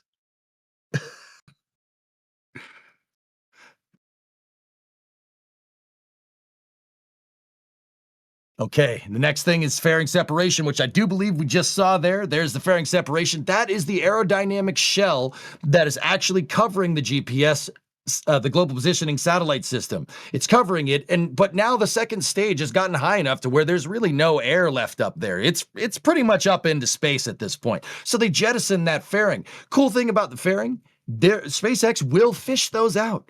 In fact, on a previous Starlink mission, I believe it was the last Falcon 9 that SpaceX did launch, they launched it over the weekend, there were some thermal tiles on it. So if you're a Starship nerd, they put some Starship thermal protection system on those fairings because it's a great test bed for testing re-entry. SpaceX will fish those fairings out. They will bring them back. The fairings actually go through re-entry, and because they have what's called a very low ballistic coefficient, but a very high coefficient of drag, it's like dropping a paper from on top of a skyscraper. It's just going to sail all the way down right through re-entry, and then once it gets back down into the atmosphere, right, it's going to deploy a parafoil, and that fairing will land in the water like a seaplane. Can you believe that? I still think that's super cool. SpaceX will then send a recovery ship, either Bob or Doug. Those are their fairing recovery vessels. They're named Bob and Doug. I'm not kidding. They'll go fish them out and bring them back. They will reuse them. Part of SpaceX's real push for getting every part of that vehicle back. And we'll see them work on that with Starship. You see a fully reusable vehicle. Unfortunately, with Falcon 9, they don't bring the second stage back. But hey, bringing the fairings of the first stage back is pretty good, but we haven't gotten that far yet. So where are we at? We're T plus 5 minutes and 26 seconds. We're getting up to my favorite part, guys. This is my favorite part here, where the first stage, which has been coasting, just because the second stage separated it doesn't mean it's going to get tossed aside in the ocean. SpaceX doesn't do that. All right, the future is reusability. It's not just SpaceX doing that nowadays. Shout out to New Glenn. That was an amazing landing. Thank you very much. That was awesome. Loved every second of that. But SpaceX is going to try to reuse this stage. So in order what they need to do, that first stage flew on such a high trajectory that it will encounter some re-entry heating. So what's going to happen here is SpaceX is going to fire the engines on the first stage to actually slow the vehicle down and shield it from oncoming re-entry heating. It's called supersonic retropropulsion. There it is. That's my favorite part. So the gas is coming out of the rocket engine right there, acting like a heat shield. That is a heat shield protecting the first stage, enveloping it in a cool column of gas. This is my favorite part. I am nerding out. I'm nerding out right now. It's the best. So that's supersonic retropropulsion. That's what it's called. That's not just the name of my future progressive rock band, okay? I swear. So they fired one engine, they went up to 3 engines, they're gonna go back down to 1 engine, and then they're gonna shut it off. And from there, the hypersonic control surfaces called grid fins are gonna steer that Falcon 9 right back to that drone ship. Then once again, the drone ship is downrange. It's a little ways out. It's a little far out. Now, look, check that out. Left side of the screen. There is some plasma propagation on those grid fins. Those grid fins do get really, really, really, really hot. But the grid fins are solid cast titanium, so they can withstand the heat. I don't know about you. I'm nerding out because we are seeing re-entry heating happening, and it's just being live streamed to your computer. I mean, I don't know. That's really cool. I do appreciate that. Now, meanwhile, right-hand side of your screen, second stage still doing its thing. We're 7 minutes, 24 seconds into the flight. Second stage now traveling at 21,500 kilometers an hour at 168 kilometers in altitude. First stage plummeting back down, 2,500 kilometers an hour, 12 kilometers off the deck. But if you notice, the first stage isn't firing any of its engines, but if you look at the bottom left, it is slowing down. It's slowing down because it's starting to get back into the atmosphere. Atmospheric drag is slowing the first stage down, but it's not going to slow it all the way down enough to, land it, right? It's not going to land it. That's enter the final phase of the first stage trajectory here, where they start the landing burn. Falcon 9 will activate a single center Merlin 1D engine on the center of the rocket. That's the E9 engine. And hopefully we get a good touchdown here. We're 8 minutes, 10 seconds here. The landing burn has begun. You can see the hypersonic grid fins are still steering the vehicle, punching through the clouds here. Drone ship should be under the left grid fin. It's usually where it ends up. We got a lot of clouds low on the sea, low visibility. There's the drone ship. We see it. Grid fins doing the adjustment here. We got a good call on landing legs deploy, landing leg deploy, and we got a good touchdown. We got a good touchdown on the first stage. Stage 1 landing has been confirmed. 1096 lives to fly another day, completing its 5th mission. Congratulations, SpaceX. And then we did have second stage engine cutoff here. Second stage is shut down. We're looking at a staging velocity of 27,423 at 169 kilometers. Man, Sawyer, that first stage went right dead center on a short fall of gravitas. That's great. Oh, yeah. I'm amazed how they still do it every time and how close they get it to center every time. I mean, yeah. Go SpaceX, go Falcon 9, continuing just to add to the impressive numbers. And most importantly, payload getting into its first orbit. I mean, it still has about 90 minutes till it's deployed, but, benefit there too. Yep. So we got a little bit of what's called a coasting period. So this thing SpaceX didn't just shoot this thing right up to medium Earth orbit, guys. What they're going to do is put it in what's called a parking orbit. And that's basically what we see right now. So we're just going to coast for a little bit of time here. We're going to sit back, relax, enjoy these replays from the launch here. And they'll coast, and then they'll fire the second stage engine again to boost it up to a higher orbit and then deploy the satellite. But we got a live replay there. I believe that one is Space Coast Live. There. That is from Fleet Cam. That is our Fleet Cam over at Rusty's at the port, which is we pass by it basically when we come out for these Space Force launches. Oh yeah, look at that, lighten up that Florida sky.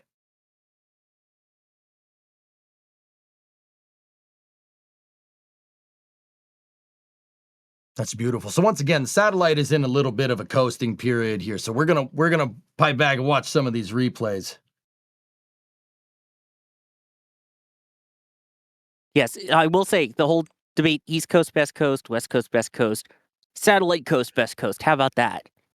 Coasting to its next burn.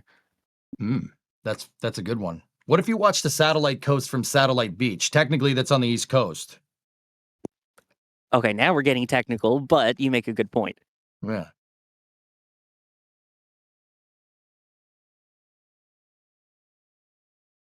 All right, so if you're just joining us right now, we're watching some replays from the GPS III SV09 Launch.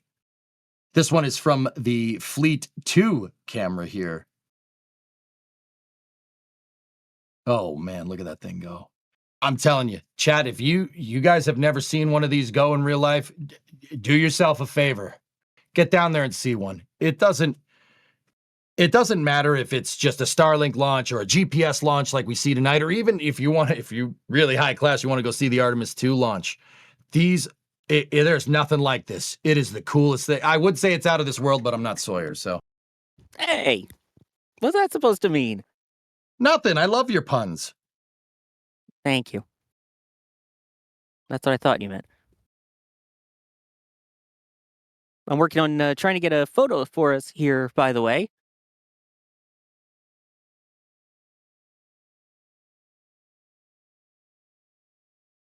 That's KSC03, that camera there. Oh boy, look at that.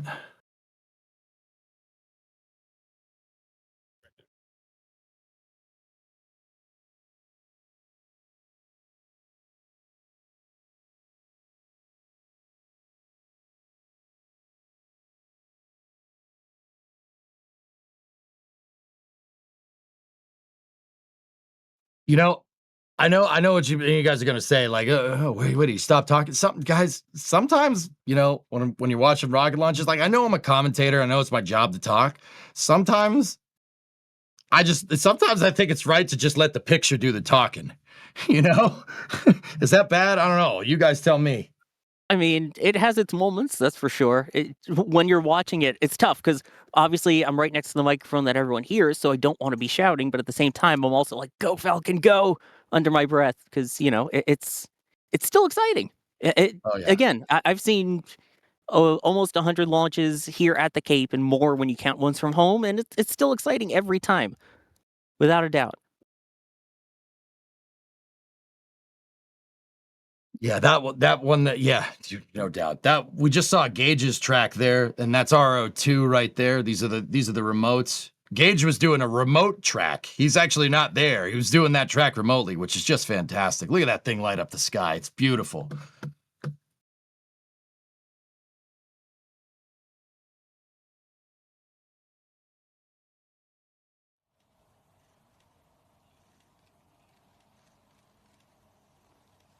And this, I believe, is one of the replays from right here at the Space Force press site. Like I was saying about not talking over the microphone, the sound came super quick today. So listen in.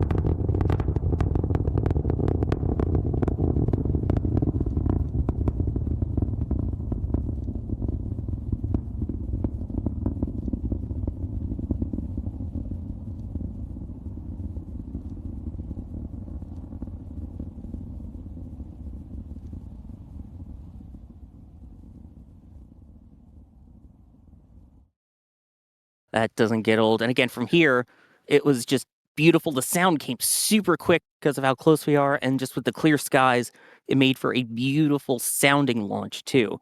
So that was absolutely spectacular.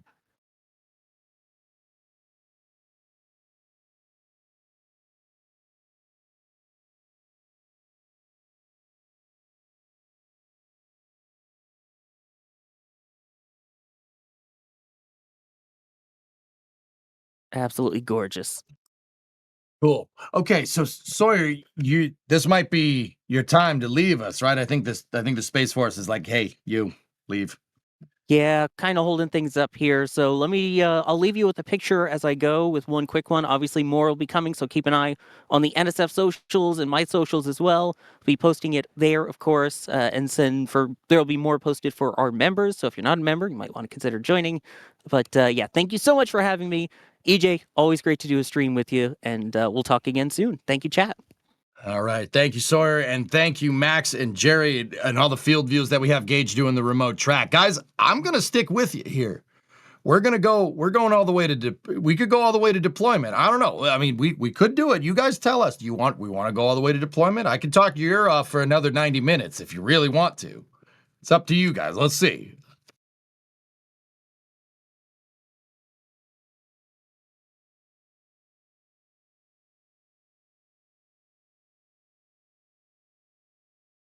Producer Carson wants to go to bed. Okay. All right. We'll see. Let me go. Let me check. Listening to me in the background. All right, Star Traveler, right on. Put something in Discord for you. All right, cool. I'll check it out. All right. So give me one moment, please, fellas. We're watching the vehicle coast here for a second. Just got to ask a question here real quick. I will be back momentarily. Once again, this is the GPS III SV09 Launch here. I will be back in a moment.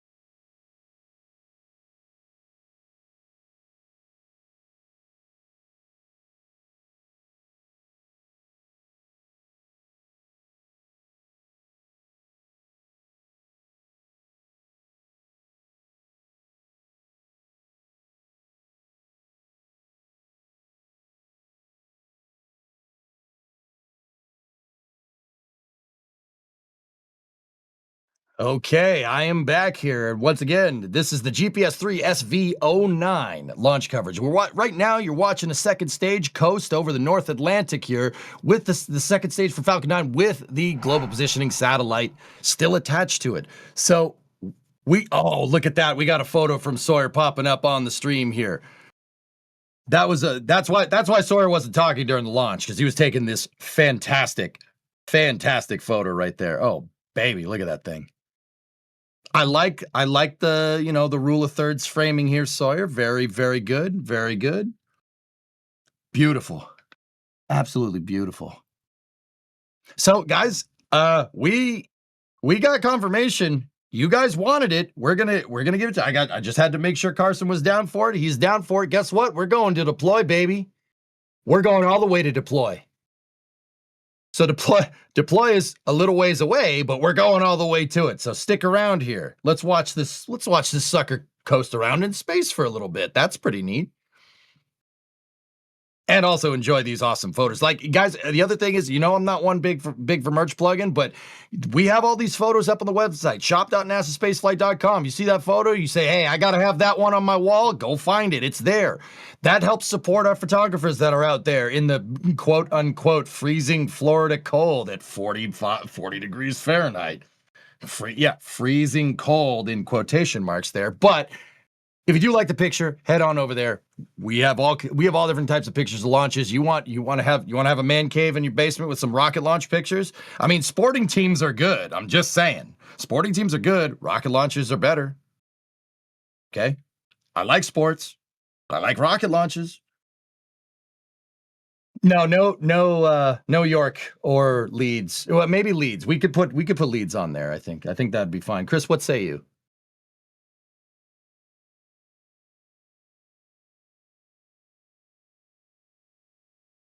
He says he loves Leeds. That's weird. He said that in the back channel. I don't know why he'd say that. Oh man, look at that. We have some beautiful, beautiful views here. So right now, once again, the GPS is in a coast. This is what's called a parking orbit. So there's a couple of reasons why you'd put something into a parking orbit. Oh man, you could see Europe down there. Look at that. I do believe the second stage is flying over Western Europe right now. It looks a little cloudy out there. I think that's the UK down there. I didn't really get a good look at it there. But they're in a parking orbit. So why would you have a parking orbit? These parking orbits are, one, to make sure you're in the proper phasing for the satellite. Satellite has to be basically in formation with the other satellites. You have to basically launch it at the right time and then coast it at the right time to put itself into the right orbit so the satellite gets in formation with the other global positioning satellites that are up there. Oh man, look at that. These views are fantastic. Chat, I know you're good at this. Don't tell me you're not. What city is that? What city did we just see? Thank you, EJ, Eric, and Cars. Hey, our pleasure. You guys know I love this stuff. If you don't know me, I do stream on Twitch. I'm over there. We're talking space flight. I'm playing all manner of goofy video games, fixing my snowblower on stream. But, you know, that's all fine and dandy. But rockets are my number one. I love them. I can't get enough of this stuff.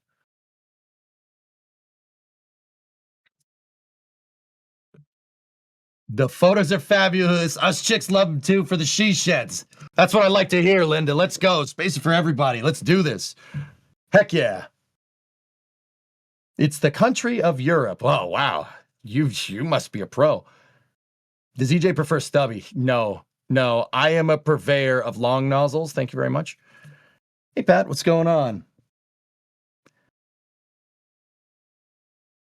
All right. This is good stuff. I'm just going to pop in the support queue. There's a couple of support messages there. I do appreciate it. Bone Sister with a $5 super chat. Hey, EJ, what's that thing you do with a loofah when you're in the shower? The word is escaping you. I don't know. It's escaping me too. And we have Pierce Petrie 7989 with a $2 super chat. Watching now at Daytona Airport cell phone lot. Hey, you know what? That's fine. Probably got a great view. Pierce, you tell me. If you pop in chat, let me know. I do watch the chat. That's my thing.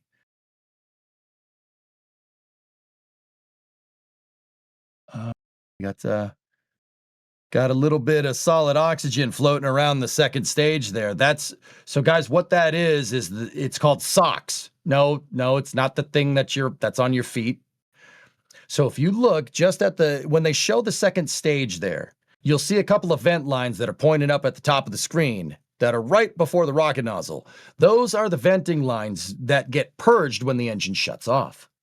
So the engine is using RP1 and liquid oxygen, but RP1, you can kind of leave it in the plumbing. But obviously, I don't know if you guys noticed, the engine isn't firing right now. So what SpaceX does is they purge out the engine with helium. Now, helium is not going to solidify in a vacuum. It'll stay as a gas. It'll try to, but helium is stubborn like that. So it'll stay as a gas. But because they're pushing all the liquid oxygen out, oxygen gets momentarily exposed to the vacuum of space. Now, once again, the vacuum is not cold. Space is not cold. It's not hot. It's nothing. Remember that. It's the absence of heat. It's absolute zero. So because of this, you see all those sparkles floating around? The helium will push the oxygen out the vent lines, and the oxygen will actually, because it goes through a depressurization of going from inside a pressurized line into the vacuum, that momentary depressurization will cause solidification. And that's why you see all those snowflakes floating around the vehicle. Because that's the solid oxygen. Well, that's the liquid oxygen that got turned to gaseous oxygen that got turned to solid oxygen when it got pushed out the vent line. That's why it looks like it's snowing. It looks like my house yesterday. Actually, your sock is on your hand right now. All right. Hey, whatever you need to keep it, warm, I guess.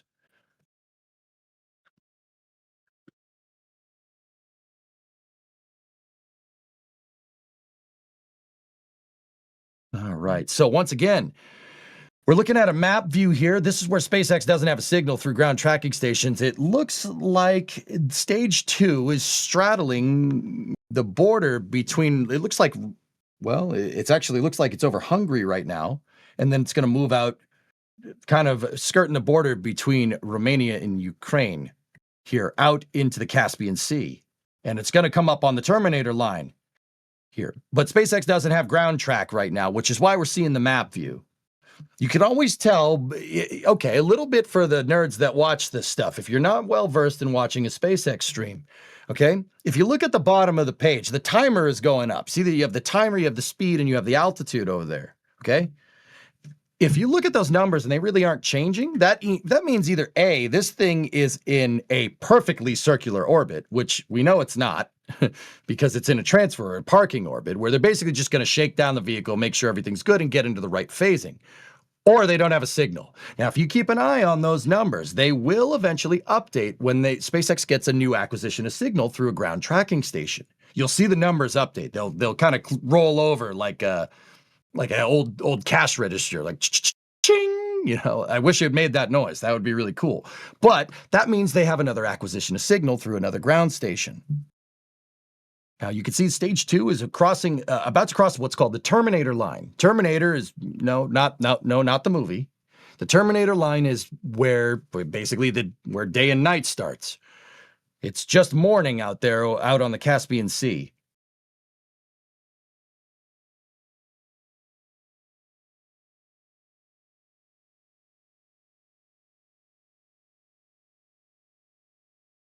Actually, that's not the Caspian, that's the Black Sea. I am very sorry. The Caspian Sea is the one that's to the east of that.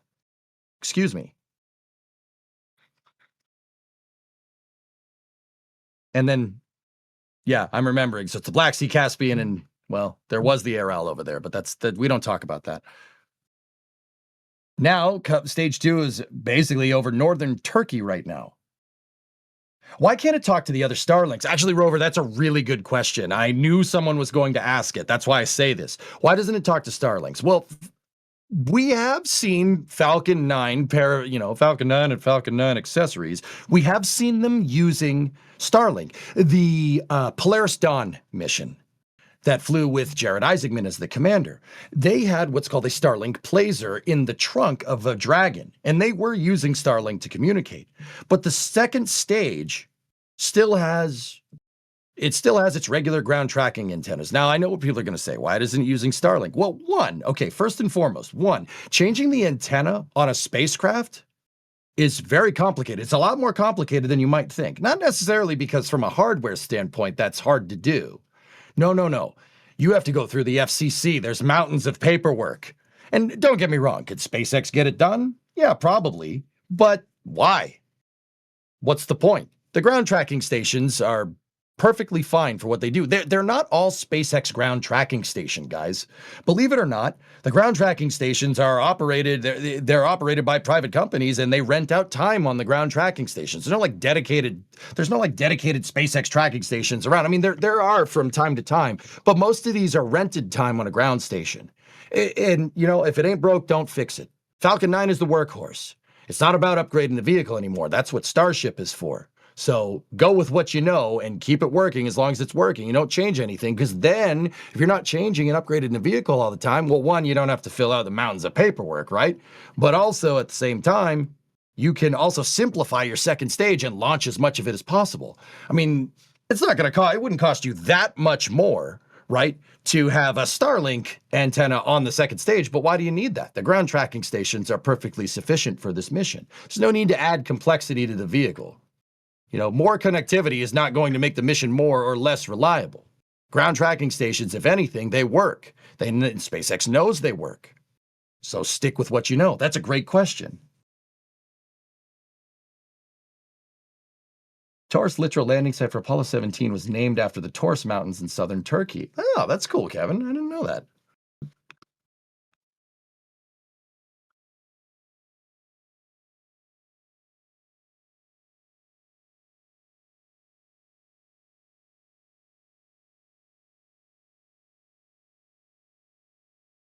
Okay, it looks like, so we're getting a shot piped in. We're getting a shot piped in here. Well, we're watching the GPS III SV09 mission coast, and we have reacquisition of signal with the ground tracking stations. That's why we got visuals from the second stage. But if you look on the left side of your screen, where Carson is splitting it up here for me, it looks like an SBMT broke. That's at our Starbase live cameras that are covering that are giving us live streams from SpaceX's South Texas launch sites, Starbase, right? And it looks like the SBMT broke. It looks like the SPMT broke.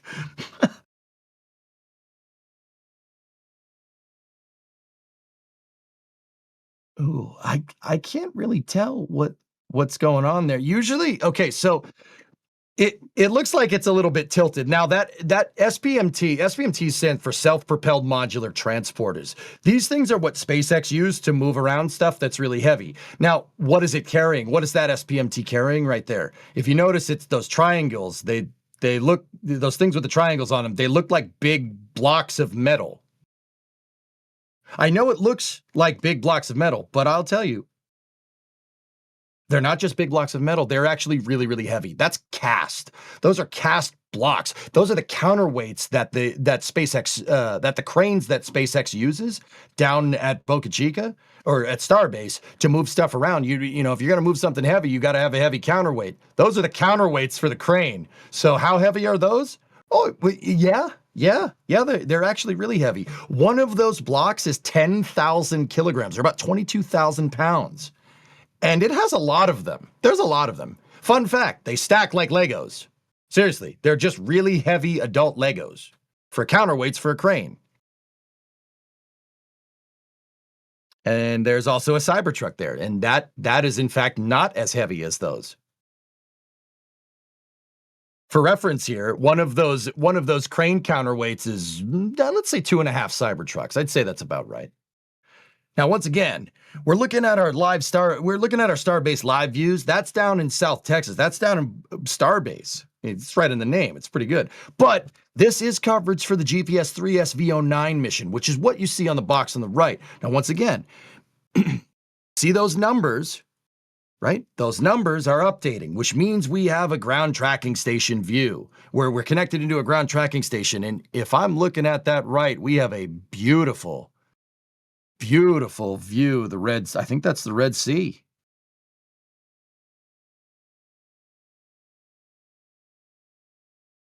And that looks like Suez Canal, I think. Look at that. Can you imagine? A half hour ago, this thing was in Florida. Now it's over the Middle East. That's crazy. Is it Dubai, guys? Oh, nice. So we're looking at the Gulf of Aden. Very good. Very good. I'm a little bit of a geography nerd. I love looking at this stuff. It was Qatar in the Gulf. All right.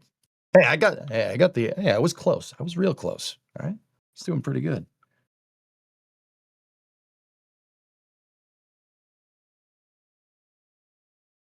Now, sometimes it's hard to extrapolate where they are, especially right now, because it's just sand. I got to see a coastline or something.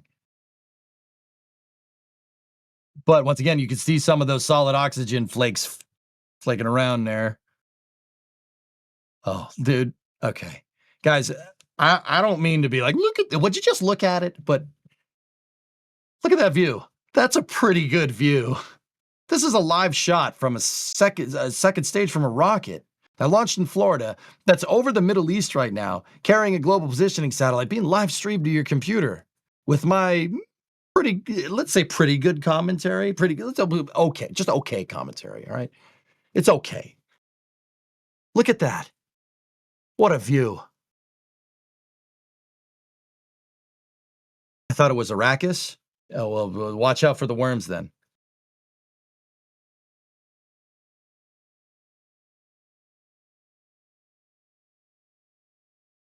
Look at that.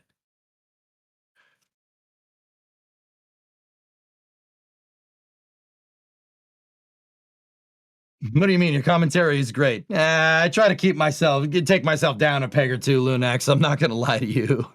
I don't want to get too full of myself. That happens a lot in the live streaming world. You guys are saying it's good. Twitch chat over there is saying it's mid. I'm like that. Thanks, guys. Appreciate you. Doing a great job. Thanks, Holly. How are you? What's your Twitch channel? EJ_SA. You could see it being cast over there, but hey, don't go anywhere. We're still peeping this stage here. Look at that. So once again, we are watching the satellite coast. Satellite and the second stage are coasting right now. They are in what's called a slightly eccentric parking orbit here. Now, I've been saying it's in a parking orbit here, but I'm watching those numbers down there. That's what I like doing. got some nerd energy going on here. So now, okay, take a look at this. So if you guys look, the speed in kilometers an hour, bottom left, it's going down very slowly, but altitude is going up. So what does that mean? So that means that the orbital eccentricity of this satellite in second stage is above zero. Now, I know that there's some people in the back going, yeah, I know what those words mean. No. What I'm trying to tell you is that from looking at those numbers, you can figure out that the orbit is not a perfect circle. It's egg-shaped. So that means that, the highest point in the orbit is not equal to the lowest point in the orbit. But we are in orbit. We could tell from the velocity. The velocity 26,632 that's definitely fast enough. So we're in a slightly egg-shaped orbit. It's called an elliptical orbit, or slightly eccentric orbit for the nerds. It looks like on Starbase they got the SPMT running. Now those self-propelled modular transporters are actually hydraulic. They use a diesel engine that's generating electricity that turns a hydraulic pump, and the wheels are actually using a hydraulic motor. It's basically a fluid impeller that gets hydraulic fluid pumped through it, and that's how they move it around. That's the motors on board. And once again, they have a lot of wheels, and you can hook up even more. It's like Voltron. The more you hook up, the better it gets, or the heavier thing you can move, right? So those hydraulic motors, if you lose hydraulic pressure, it'll stop and it'll start to tilt over, because SBMTs also have adjustable ride height. They can kind of crouch down and get underneath stuff and lift them up. In this case, crane counterweights. Is it headed to apogee to do its second burn? I will look at those numbers in a second, Star Traveler. I'll be able to show you. But it looks like they did fix it, the leak, or well, it looks like they may have picked up a wheel. Sometimes with these things, they get a little finicky. So what do you do? You just shut off the wheel that's leaky, if that's happening. And in order for the hydraulic motors to work, right, and in order for this thing to actually like kind of stand up, change its ride height and whatnot, you can't lose hydraulic pressure. The worst thing for anything with hydraulics, guys, is having air in the line. That's terrible. So what they do is they'll usually pick up a wheel, right? So let's look at that SPMT as it goes by. If a wheel is raised, that means that one is being a little finicky. So, Star Traveler, you asked, is it headed to apogee for its second burn? Let me take a look at those numbers. Yep, and looks like we got some lights off in the back there.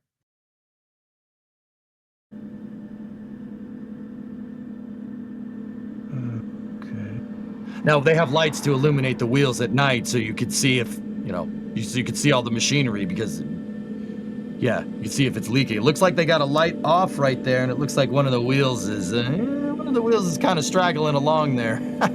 See that one in the back with the lights off? I'm going to go ahead and guess that whatever problem this thing had, it had over there. And once again, you hear that sound of the SPMT. Those are hydraulic motors. The wheels are actually powered by a hydraulic motor, which is just something that looks like an electric motor with a fluid impeller in it that they shoot high-pressure hydraulic oil into, and it turns it like a fan.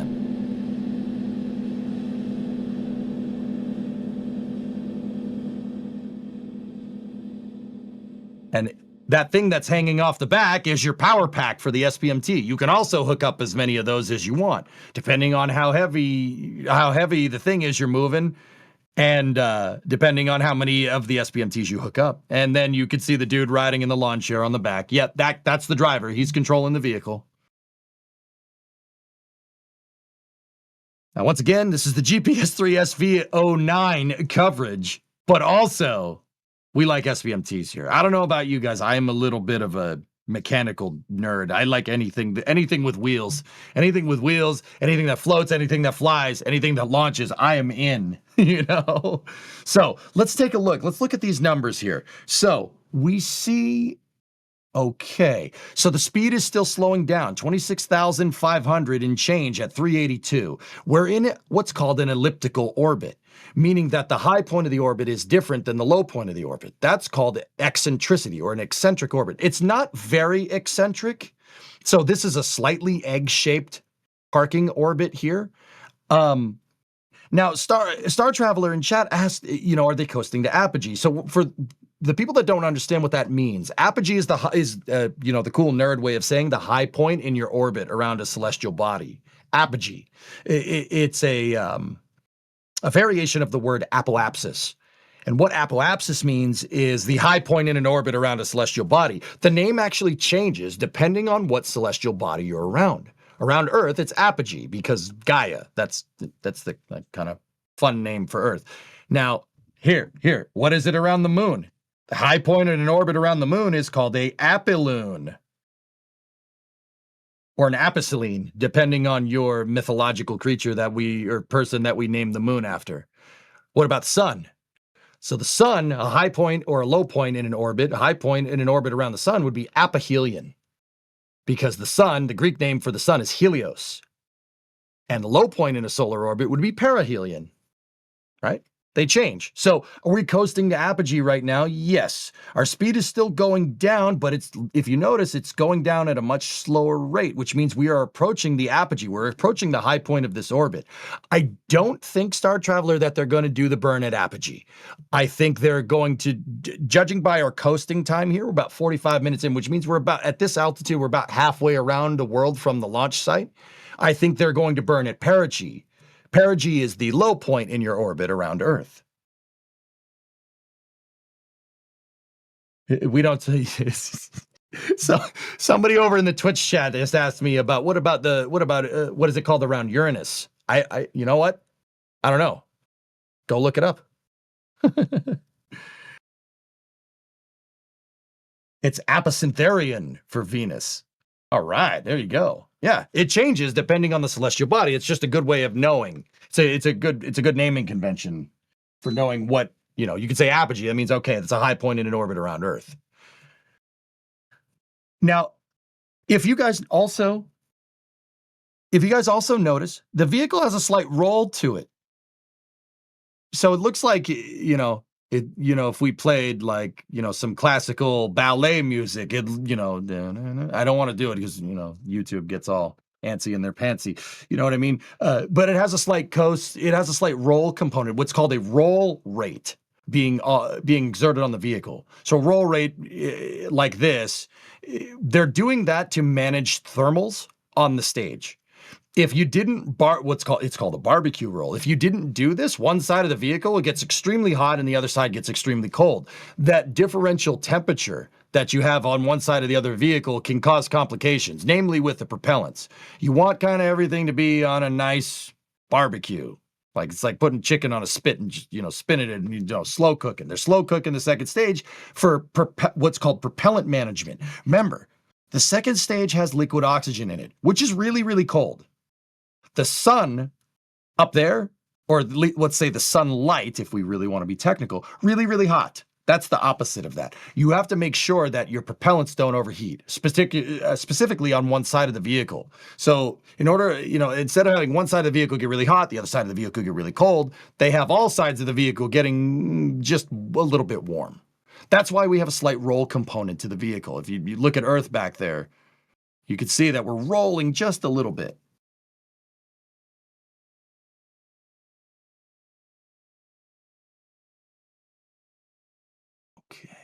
So let's take a look at these numbers again. We're at 26,385 at 410. We're approaching the high point in the orbit. Now, guys, spaceflight is a little bit weird. All right, if you're not well versed into how spacecraft fly around, believe it or not, it is. I know what people are going to say. Well, this is the high point in the orbit. Aren't you closer to where you need to go, closer to your destination? Wouldn't this be the right time to burn? No, it wouldn't. When you're at a high point on orbit around a celestial body, your potential energy is maximized and your kinetic energy is minimized. Long story short, you're not going as fast at a high point because gravity's trying to pull you back. All right? You're only going to start accelerating once you get past the apogee or the high point in your orbit. Right now, despite being from altitude-wise, being closer to your final destination is actually the most inefficient time to try and put this thing up into a higher orbit. Now, we have relight of the second stage and deployment of the satellite in about another 45 minutes, give or take, right? Give or take. meaning that we're going to have to go do one more revolution or a half revolution around the planet. That, the low point in your orbit, or perigee, is where your kinetic energy is maximized. Basically, you're going the fastest and your potential energy is minimized. That, believe it or not, despite being a lower altitude, is actually the most efficient time to send this thing to a higher orbit. Because playing around in the grav well can be a little bit counterintuitive at times, but yeah, that's how it works. You want it, if you're going faster at perigee and you burn and you go faster on top of already going fast, you could basically surf Earth's gravitational grav well, right? Gravitational field, right? You surf that thing to push that satellite up to a higher orbit. That's part of the reason, and SpaceX did this with the second stage ascent trajectory. They probably sent it into this eccentric orbit so they could utilize that kind of, I would call it a free velocity gain, but they did gain it with the second stage ascent trajectory, right? So what it's going to do is basically burn when it's going the fastest. So we should see a burn here. Like I said, we're a little ways out from that. It's going to be a little bit of time. This phenomenon of utilizing, of doing a burn to boost your orbit at the fastest point during an orbital period is called the Oberth effect. Hermann Oberth, who's a German physicist, is the guy that kind of came up with this. It basically means burn when you're going the fastest if you want to go higher. Like that's, I could go into the math if you really want to. That's the plain English way of saying it. Anyway, I'm going to plug through a little bit of support queue with you guys here. Let's see what we got. Unplugged Lamp 1, $10 super chat. Great launch. Looking forward to Artemis 2. Plan to come in person. Okay, hope you got your plane tickets. It's gonna get a little wild down there. Got some pretty extensive plans to cover all the dates. Go SLS, go Orion, go Artemis 2. Go NSF. Hey, thanks, Unplugged. We appreciate you. Right on. Please do the math. I like math. Oh, don't call me out, dude. Don't call me out like that, Murphy. Please don't do that. I'll do it wrong, dude. I'll do it wrong, and I'll do it wrong on stream, and I can't be doing that. I don't do math in public. Scott Brotherton with a $5 tip. Thank you very much, dude. All right, this was the first Falcon launch that the vapor trail had such a huge bend in it. It seems like there was a large upper wind component. Yeah and no. Most likely they're doing, okay, so during the ascent, more nerd stuff is happening here. During the ascent, they're most likely doing a slight dogleg trajectory. The wind, they'll take into account windage. All right, shooting off one of these things is like, if you were going hunting or something and say your game is far away, right? You have to take into account the windage, right? So you can make sure you get a good steak dinner or venison dinner or something, right? The rocket does take into account windage. Now, don't get me wrong. It's not just fire it. Well, I hope the wind's good. The rocket has onboard computers called an inertial guidance system. The inertial guidance system is measured by IMUs that are on board, or inertial measuring units. They basically can extrapolate where the vehicle's going and what it's doing by its acceleration. And that the acceleration is measured on all 6 axes of the vehicle, right? So they can actually see, Scott, if that the vehicle, actually the onboard computer will see if the wind is pushing it and it'll compensate. So a turn in the trajectory like that is most likely intentional. And by most likely, I mean it's absolutely intentional. So they probably did that. My guess would be because they targeted the end of the launch window and they had to slightly take a left turn at Albuquerque during ascent. That's the Bugs Bunny, but you get the idea. But yeah, no, that does happen. The second stage does do what's called a dogleg trajectory. Now, you don't necessarily see that with GPS launches in the past, but it does happen. And like I said, it's probably because they targeted the end of the launch window. Good question, though. That was good. I like that. Did we put a poll for an EJ Coffee Fund? What is this? Oh, no. What is that? Oh, I don't, dude, I don't, Kevin, I don't think I need more coffee, dude. I think I'm good. Anyway, hope you like coffee. I mean, I do.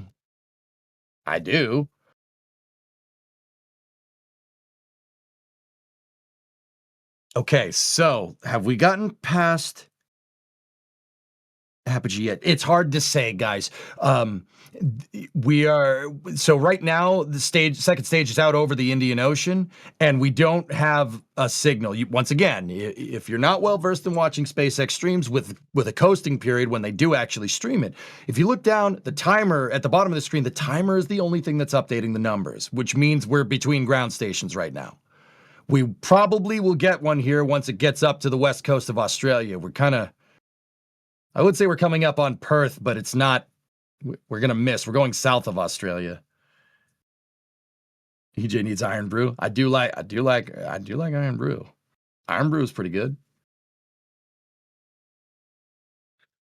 Iron Brew is good stuff.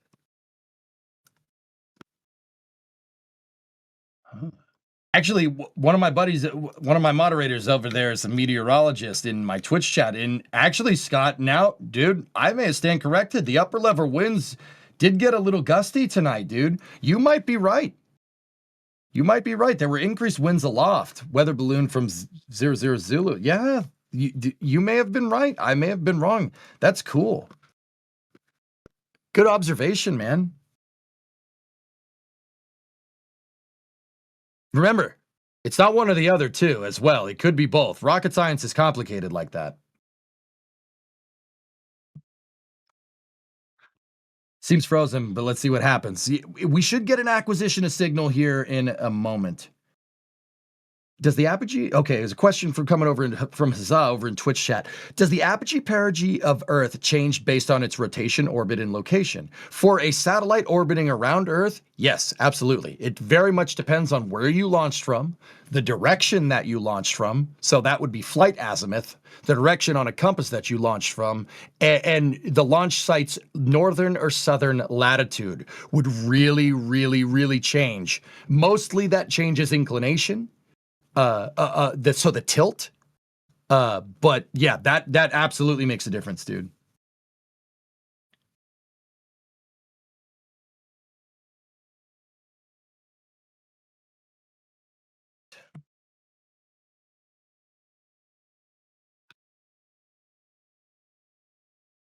So once again, we're watching the GPS III SV09 launch.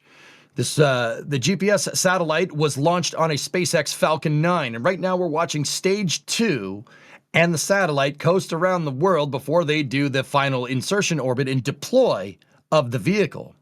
Liftoff occurred at 11:53 p.m. Eastern Time, and it was a beautiful ascent. The first stage that flew today is booster 1096 on its 5th flight. It did do a downrange landing at about T plus 8.5 minutes on a short fall of gravitas. So we did see a good landing on the first stage. It landed right dead center on that drone ship, and now we're just waiting to watch this second stage coast, and we're waiting to see a satellite deploy. Right now, stage 2 is way out over the Indian Ocean, passing kind of south of Australia here. It looks like we're a couple thousand kilometers southwest of Perth, Australia, which is on the west coast. Please calculate that for us. No, math in public. It's late, man. I need more coffee. Gabriel, did you ever come to the Cape and see a launch in person? Oh yeah, many times. I lost track of how many I've seen. That's a lot.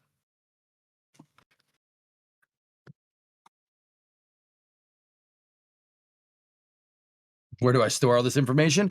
Guys, I know it's easy because you can't see me right now. Like there's no camera. I store all this off the top of my head. Anything about orbital mechanics, you can ask me. I have it. I know it cold. Okay, why do I know it cold? Well, one, I read about it a lot. 2, and this is going to be the funny thing, I played way too much KSP. I played way too much Kerbal Space Program back in the day. I have over 20,000 hours in that game. All right? If I don't have it memorized, I'm going to kill Jeb, and we don't want to do that. Trust me, that's not a good idea. I've done it many times, and the internet has busted my chops every single time. Like, I know people are going to be like, yeah, okay, pal, you're reading off a cue card. No, I mean, sometimes I do, but I like to let it be known if I had to look something up.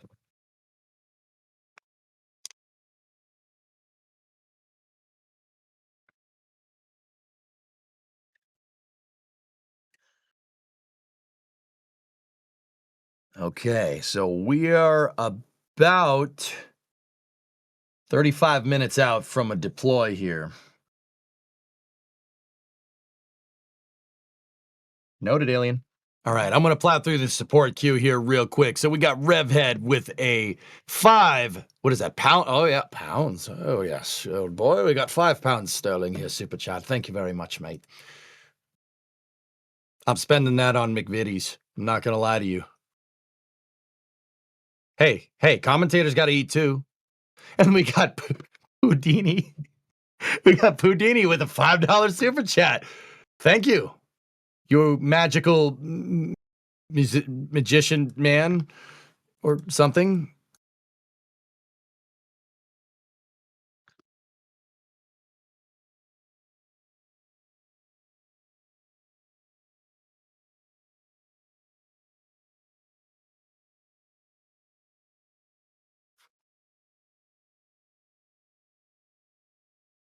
What is a satellite release? Well, they got to do a boost here real quick. So Fickman, they have to boost this thing. This thing's gonna get shot up to what's called a medium Earth orbit. Medium Earth orbits are okay. I'm doing this out on the calculator. I'm not doing the math off the top of my head. They are 12,000 mile apogee orbits, and if we wanted to put that into kilometers, times that by 1.6, they are 19,200 kilometers apogee. It's a long way up there. They gotta, basically what they gotta do is accelerate the vehicle to the right speed to get it so the high point in the orbit is way up there. And then they should deploy a little bit later.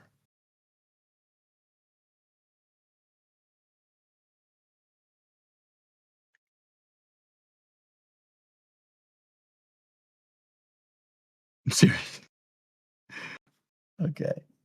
All right, what is that? Ord Cloud, $20 super chat. Hey, thank you very much. First we had EJ Trenton, now we got EJ Launch. Oh yeah. You know what? I'm gonna say this. I'm gonna say this out loud on stream, and I'm putting that out on the internet because once you put it out on the internet, you can't take it back. Guys, this is the start of a concerted effort for me to try and be here on more NSF streams. Okie dokie. And all the producers just went, oh no, not this guy. I'm going to try to be here a little bit more, okay? So hopefully we enjoy what 2026 has to offer in terms of launches here with NSF coverage. Oh, clip it. Oh, no, don't clip it. No, it's fine. It's fine.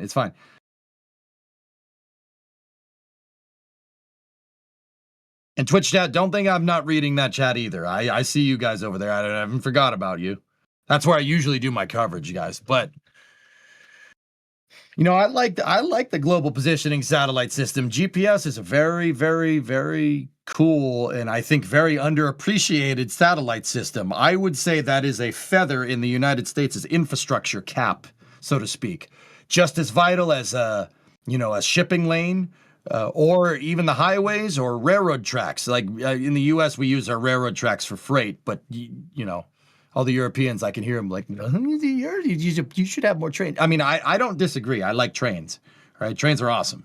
But this is a vital piece of infrastructure.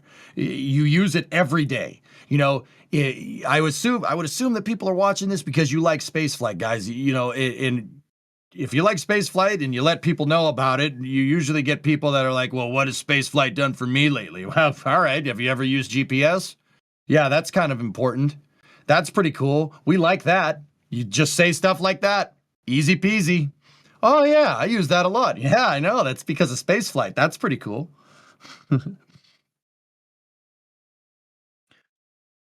Clip it and ship it. Oh, Jerry, you're killing me right now.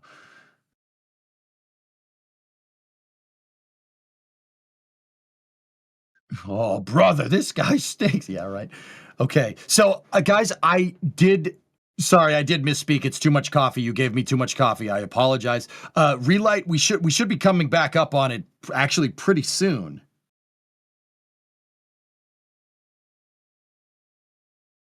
Yep. Okay. Take a look. We have a reacquisition of signal here because we're getting on boards. Now, I don't know if you guys just saw that a second ago. Look, the engine is venting down. What they're doing is they're re-chilling down the engine's turbine machinery to get ready to fire it. See the big vent?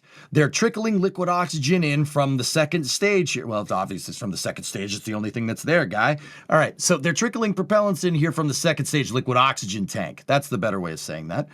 And basically what that's doing is behind that space blanket right there is the turbo pump for the engine. Now, what is a turbo pump? Just in case anybody's wondering, it's a jet engine, right? Think a jet engine, but it's a jet engine that's not designed to create thrust. I mean, it does. Creates a little bit of thrust, and that gets shot through that really, really nice flexi hose into the nozzle right there. That's what that big shiny thing is on the front of the nozzle. But it's a jet engine that instead of providing thrust, it's used to spin a drive shaft. And the drive shaft leads to your two fluid impellers. One of them is for RP1 and the other one is for liquid oxygen. When the jet engine ignites, once again, it spins the pumps. But in order for it to do that, it has to be chilled down. And that's what those vent lines are there for. They're there to make sure that you don't dry fire the rocket engine in space. You got to chill it down, and you have to make sure that your turbine machinery, your fuel pumps are at the right operating pressure, or else the engine won't fire correctly. I don't know if you guys noticed, Uncle Sam's payload on the front of this, kind of expensive. You probably want to make sure you do that. SpaceX is really good at this. They do this all the time. So yeah, you see that vent line that's kind of spewing out stuff all over the place. What it's doing is spewing out gaseous oxygen, and some of it is solidifying. Now, when that vent closes, that's when we should see the relight.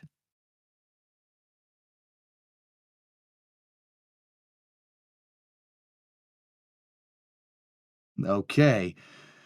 There we go. We got the mission timelines back up on the screen here. The numbers are updating. So our speed is 26,320 at 424. Now, if you guys notice, look, speed is going up. Altitude is going down, meaning we are past our apogee here.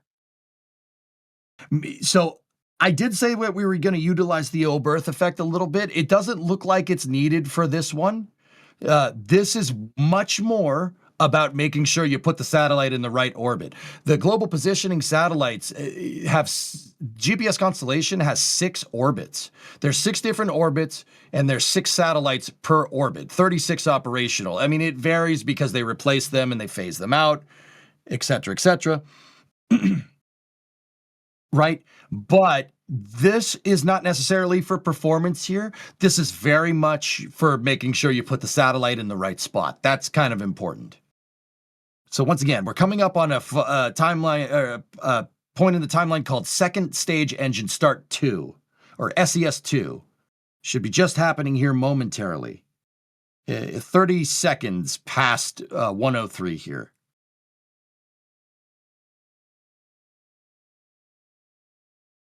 Vac ignition. We got a good call for second stage ignition. There you go. You saw some of the solid oxygen break off of the vent line and hit the nozzle there. That's normal. All right, so now we're accelerating. What's happening here is once again, we're not necessarily utilizing O-berth here. We're a little bit past apogee. Right now, the perigee and the apogee are flipping positions, right? And the apogee is pushing out to 19,200 kilometers up. But in order to do that, we have to accelerate to a certain speed. Remember, with spaceflight, your range is not measured in distance. Spacecraft range is measured in the amount of velocity that you can change. Speed is what denotes where you can and can't go in spaceflight. That change in velocity in rocketry is called delta V. We have to make sure that we reach the right speed to get to the right apogee to be able to deploy this satellite. And there we go. We got shut down there.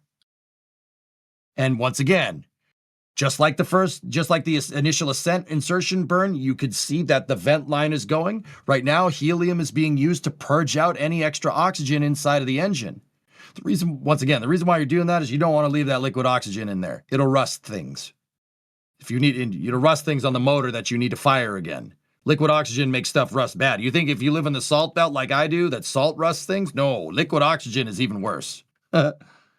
So, what's our staging velocity here, or our engine shutdown velocity? Looks to be around 33,795 here at 421 kilometers. Now, what you should see, what you were seeing now, because we have the ground tracking station, is our velocity is going down, and our altitude is going up, meaning that we pushed apogee way higher, right?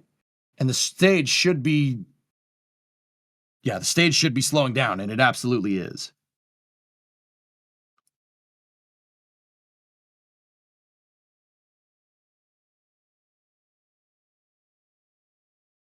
Okay, so once again, guys, you're watching the GPS III SV09. I am EJ. I'm a commentator for NASA Spaceflight here, and we are T+1 hour, 5 minutes, 57 seconds into the mission.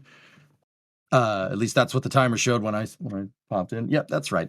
Okay, cool. We should be coming up here on spacecraft separation. Spacecraft separation is about 90 minutes into the flight, which is about an hour. I think the precise time is an hour and 29. Oh, thank you, chat. Thank you, Clarence. Separation is 1 hour, 29 minutes, 19 seconds. Thank you very much. Now, guys, we did have some of our crew out there to cover the launch here, and it looks like we have some pictures coming in from the news desk here, from the from the NSF KSC news desk. We got pictures from Jerry here of the ascent. Oh, baby. That's a nice picture. Jerry did a good job there. And Jerry did a good job with the tracks. He has these remotes set up. He's a remote camera set up. He did a track. He did the track of the vehicle all the way out to main engine cutoff. Talk about a talented melon farmer. That's Jerry Pike for NSF here. You see Sawyer's out there and Max is out there too. Great pictures. Once again, guys, you can, if you see that picture, catches your eye. We do have these pictures up at shop.nasaspaceflight.com. I said shop.nasa. Hey, say the URL right, buddy. Oh, really? That's a good idea. Shop.nasaspaceflight.com. If you want to check out any of these pictures, any of them catch your eye, we post them on there. You want to support our photographers, you want to support our launch crews. Anytime you buy a print, most of that money goes right to the photographer. So we do appreciate the support. Thank you very much. If you're just here for the vibes, that's cool too. We appreciate you watching. Thank you very much. So right now, stage 2 is just, it's a little ways south of New Zealand. Here, going out over the Pacific. And we are out of ground track as well.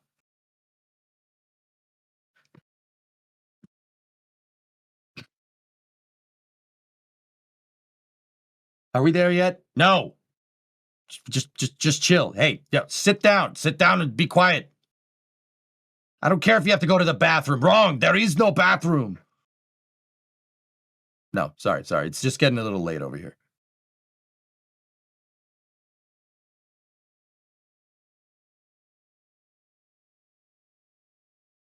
Carson will turn this car around, and he is the producer, okay? He's at the wheel. I'm just the co-pilot. Hey, Carson, turn left at Albuquerque, please.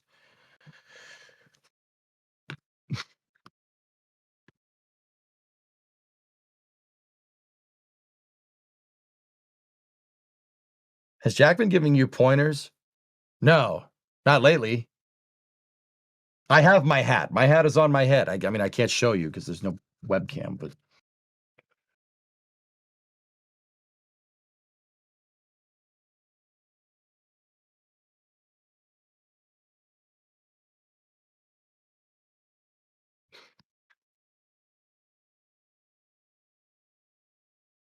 All right. So once again, this is the GPS III SV09 mission. We are at T plus 1 hour, 9 minutes, 34 seconds here. Second stage has done its second stage engine burn here, and we should be coming up on deploy in, I do believe it's actually in about 20 minutes. Yeah, 1 hour, 29 minutes, 19 seconds on deploy. So we got about 20 minutes here till they pop that satellite off the top.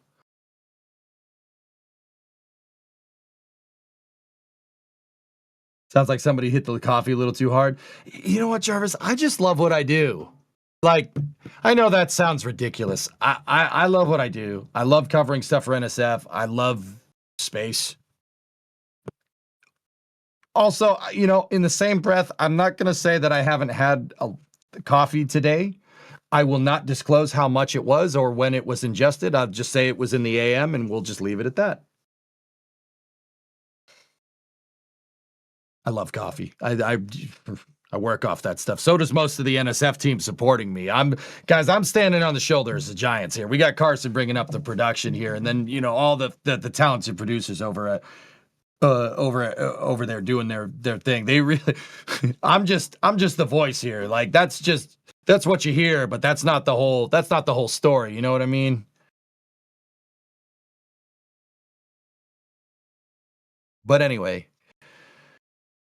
We're kind of in a little bit of a signal blackout, so we just have the map view, but we're crossing the Terminator again here, and as Stage 2 flies out over the Pacific here.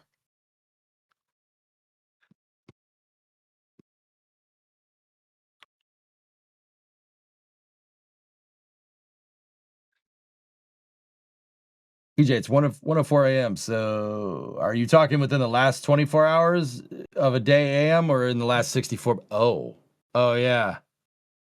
Oh, I didn't really leave myself an out because in my mind it's still Tuesday. It's not Tuesday. It's Wednesday. Oh, okay. Walked into that one, Carson. All right. Well, you know, that's good.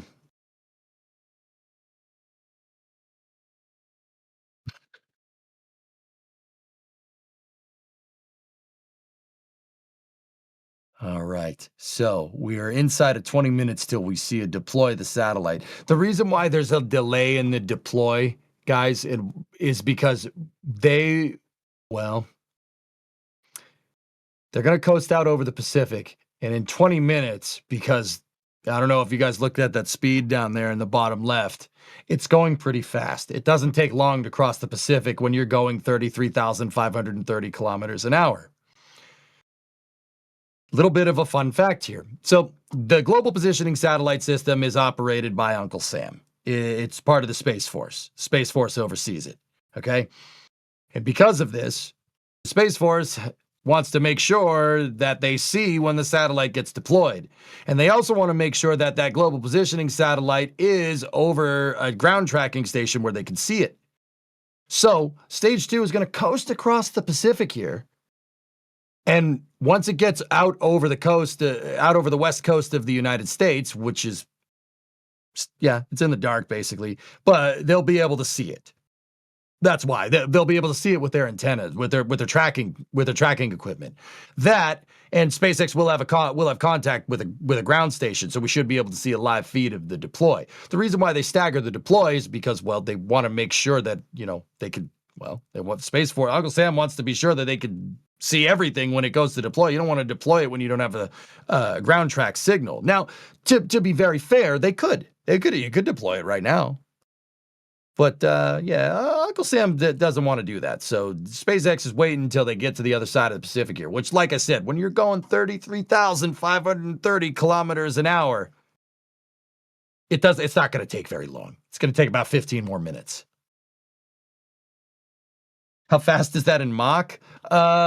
Jay, it's about, let's see. Let me think. 30? Now, keep in mind, Mach number is not discerned from just velocity. Mach number really is discerned from air pressure and humidity, meaning you have to have air to really be going a Mach speed. But in an ideal system, right, Mach speed is around 343 meters a second, or about 768 miles an hour, or at about 1,000 kilometers an hour. If we just, you do some basic math, actually, it's 33,530. Mach is around 1,000, so it's going Mach 33. But keep in mind, you don't really measure spacecraft flight. You don't really measure spacecraft flight in Mach number. Just to be very sure.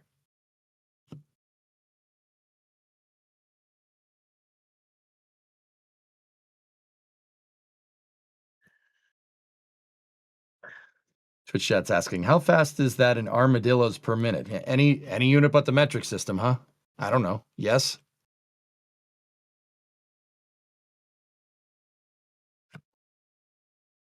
Yeah, mock chicken. We'll go with mock chicken. That's right. I like to use Mach so I can visualize the speeds on Earth. Yeah, yeah, no problem, Jay. Absolutely. So yeah, about Mach 33 in change. Yeah, 33. That's pretty fast. I mean, guys, do some math out. Like, let's say, if you had a high-powered rifle to like go hunting or something, right? I'm gonna show my gun nerd for a second here. If you have a 308. You have a 308 and you have a hunting rifle, say you have like a Remington R700, right? That's a really high-powered cartridge, right? You use that for hunting. That's coming out at Mach 2. Give or take. Around Mach 2. Somewhere in there. This thing is going Mach 33. It makes a rifle bullet look like a snail. That's why I like spaceships, because they go fast. And man, do I like going fast. All right?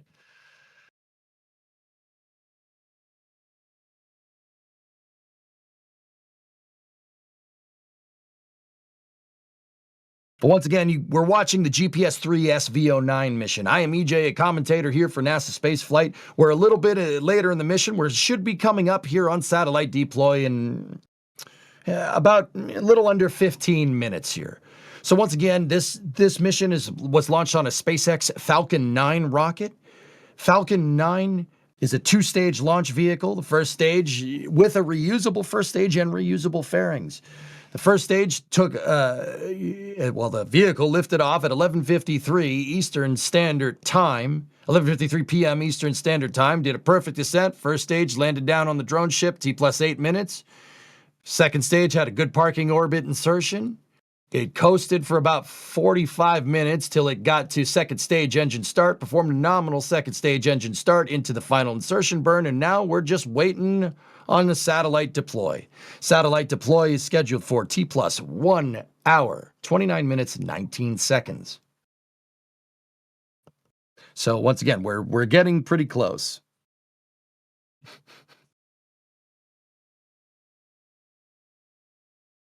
You know, Carson is saying in the back channel that it's like NASCAR. Well, guess what? If you're in a prograde orbit, you are going fast and you're turning left. Just saying. I mean, if you're in a retrograde orbit, you're going fast and turning right, which that's hurting my American sensibilities. I'm not going to lie to you. I don't think go fast and turn right. That's wrong. No. That's no good.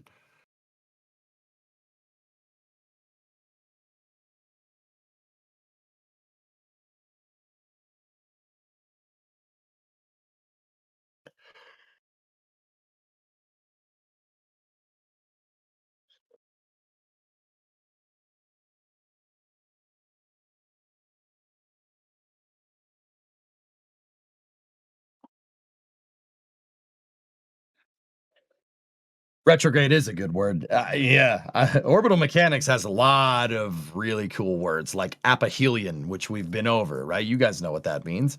Aphelion, perihelion, argument of perigee, right angle of ascending node, eccentricity, inclination, semi-major axis. Huh? Yeah, those are pretty good.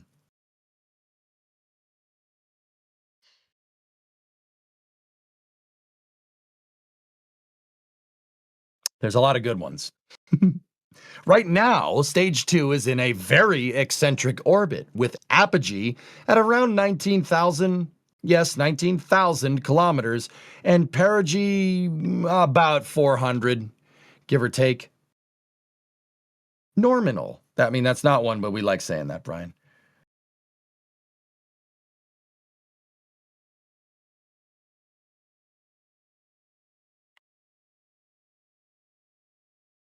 Once again, mission elapsed time is T+1 hour, 19 minute, 53 seconds.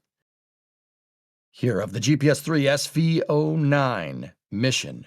We are inside of 10 minutes to satellite deploy. Now, if you're wondering why they're not, they're in the right orbit to deploy the satellite. If you're wondering why they're waiting to deploy this thing, well, if we look at this map view, the stage is out basically in the middle of the Pacific Ocean. It's kind of flying more or less near Hawaii at this point.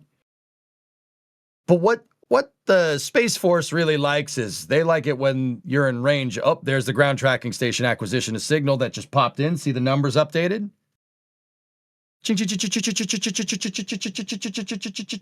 Ching. Right? See, it's like it makes cash register noises in my mind, okay? So what they're doing here is waiting till one of the Space Force's high-powered antennas that's in North America is basically in line of sight of the vehicle.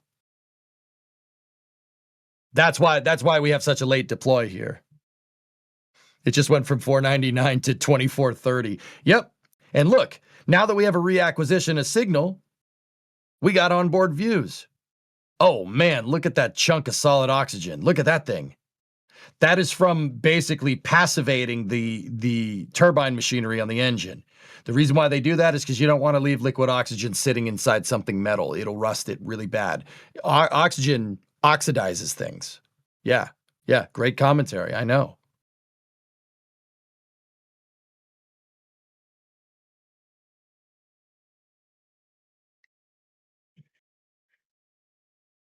The best scientific phrase is "rud." Jay Floyd, we don't want to talk about that when there's an operational mission. But yes, you're right. But we don't. Ooh. We don't want to talk about that. So once again, deploy here is at T plus 1 hour, 29 minutes, 19 seconds. We're looking at a shot here, basically on the top of the second stage. That cylindric thing that's kind of dead center in the shot here is what's called a payload attachment fitting, or PAF. Now, as soon as I say that, they switch back to the rocket camera. That's cool. That's the rocket engine. I don't think I need to say what that thing does. Right, there we go. That cylindric structure with the wires that are zip tied to it, that is a payload attachment fitting, or PAF. On top of the PAF is a decoupler. The decoupler is going to separate the satellite, and springs inside of that decoupler will actually just unload and push the satellite away. You'll see the decoupler kind of uncouple during the deployment. It's right at the top of the cylinder. Now, on top of that, obviously, is the GPS III SV09. That's the Ellison Onizuka satellite. It's a Mark III global positioning satellite with actually, the big thing with GPS 3s, we learned from Sawyer's answer about this a little bit earlier when he was here. He had to go. The Space Force said, get out from the press site. So what we learned about that earlier is a big thing with the global positioning satellite is that they have anti-jamming technology, basically making them harder to disrupt the signal that could interfere with warfighter. Which is that's pretty good stuff. Pretty cool. Yeah, they do it on purpose, Darker.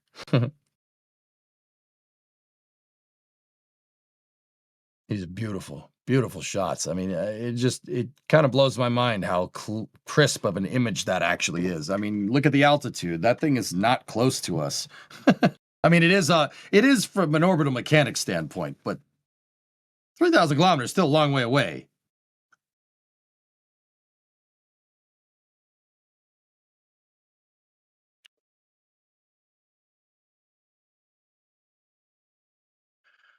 Okay, 5 minutes, give or take, until deploy. Now, guys, crazy thing about it is that we were talking about orbital eccentricity a little bit earlier, and we noticed that we were in a slightly eccentric orbit. The speed was going down while the altitude was going up.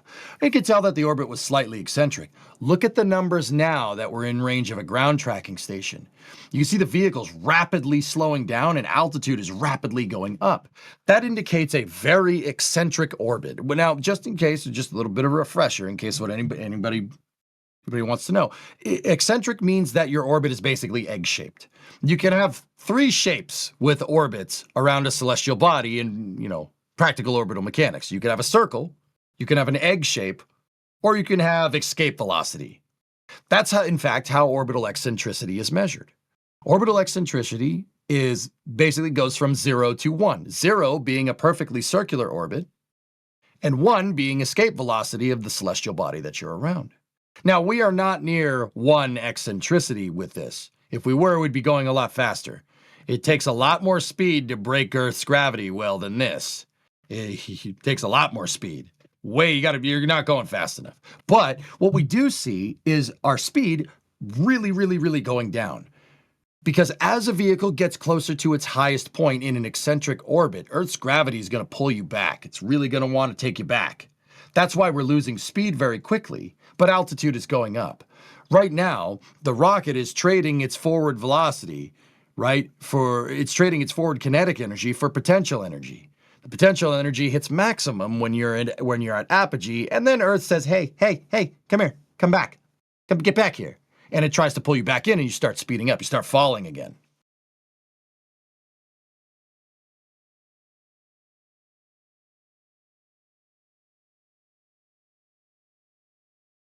So we do have some sparkles all around there. I know what people. I know people are looking at that, going, "What is all that?" Now they look to be coming out of the vent lines here, so I do believe that's more solid oxygen. But there's also a possibility that it could be solidified nitrogen. SpaceX does have little tiny thrusters that are used to turn the vehicle. We can't see them because they're basically behind this camera that you're looking at right now. You can't really see them too well. But they do have nitrogen, cold gas nitrogen thrusters like what they have on the first stage, very similar. If you're well versed in Falcon 9 terminology, it's basically just compressed nitrogen. And when that nitrogen outgasses into the vacuum, it has a momentary pressure drop. And that momentary pressure drop does cause solidification. Now, you could be seeing nitrogen sparkles around here from the thrusters firing to position the satellite in the second stage in the proper position for deploy. Here, that's what that could be, or it could be solid oxygen that's left over from, once again, passivating the second stage engine.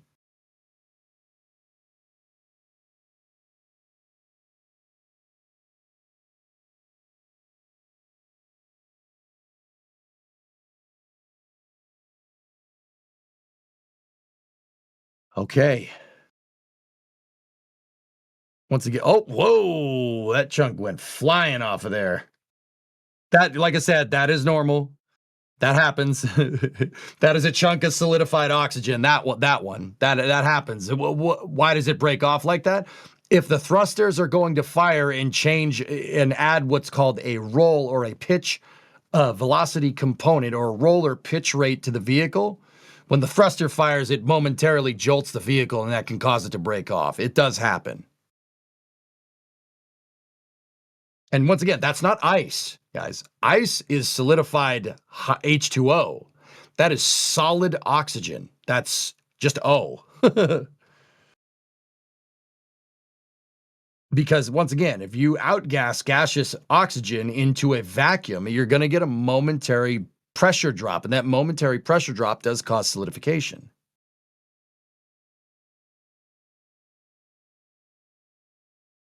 Okay, once again, just as a reminder, this is the GPS-3 SV09 mission. That's a shot. They're switching between shots of the satellite and shots of the second stage engine. That's on the front of it. The satellite's up front. The engine is obviously at the back. We are T plus 1 hour, 28 minutes, 52 seconds into the mission here. Satellite deploy is scheduled for 1 hour, 29:19. So we're should see a deploy here momentarily.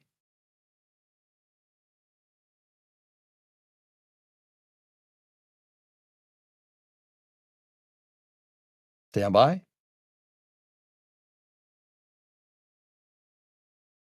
Payload deploy confirmed. And there you have it, successful deployment of the... There it goes. Did you see the decoupler ring separate? The decoupler ring separated, springs decompressed, exposing GPS-3 SV09 to the free-flying vacuum of space. You can see that there is a tiny little rocket engine on the back of the satellite there. That's going to finish up its orbital circularization, and just as SpaceX deploys one payload, another one is moving to the pad. What you're seeing there is one of our Space Coast live cameras here at NASA Spaceflight, and you can see SpaceX is moving a payload fairing with its HVAC equipment with what looks like a yard truck up there at the front. They're pulling that thing out for the next launch that's going to happen.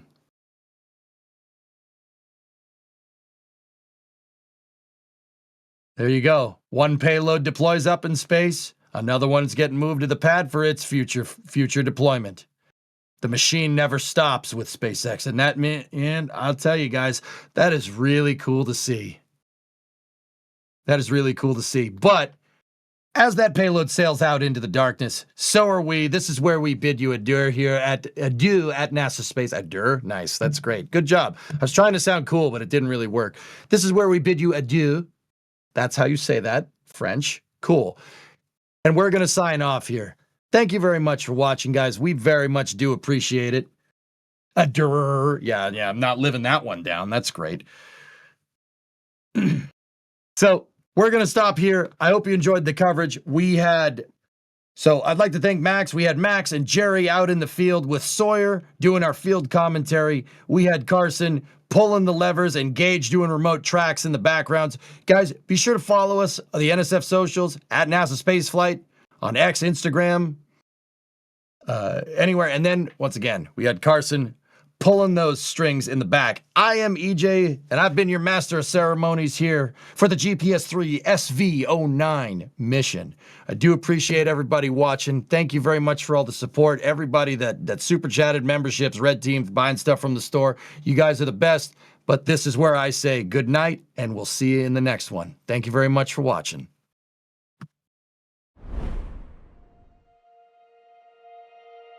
And here we go.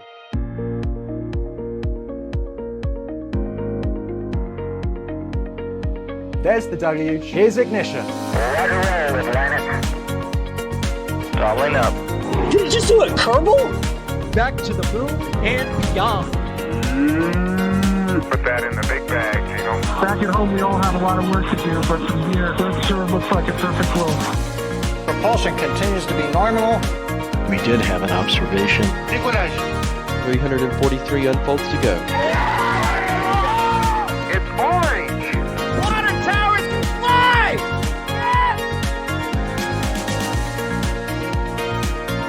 Bingo! Right in the center. Where's Jacqueline?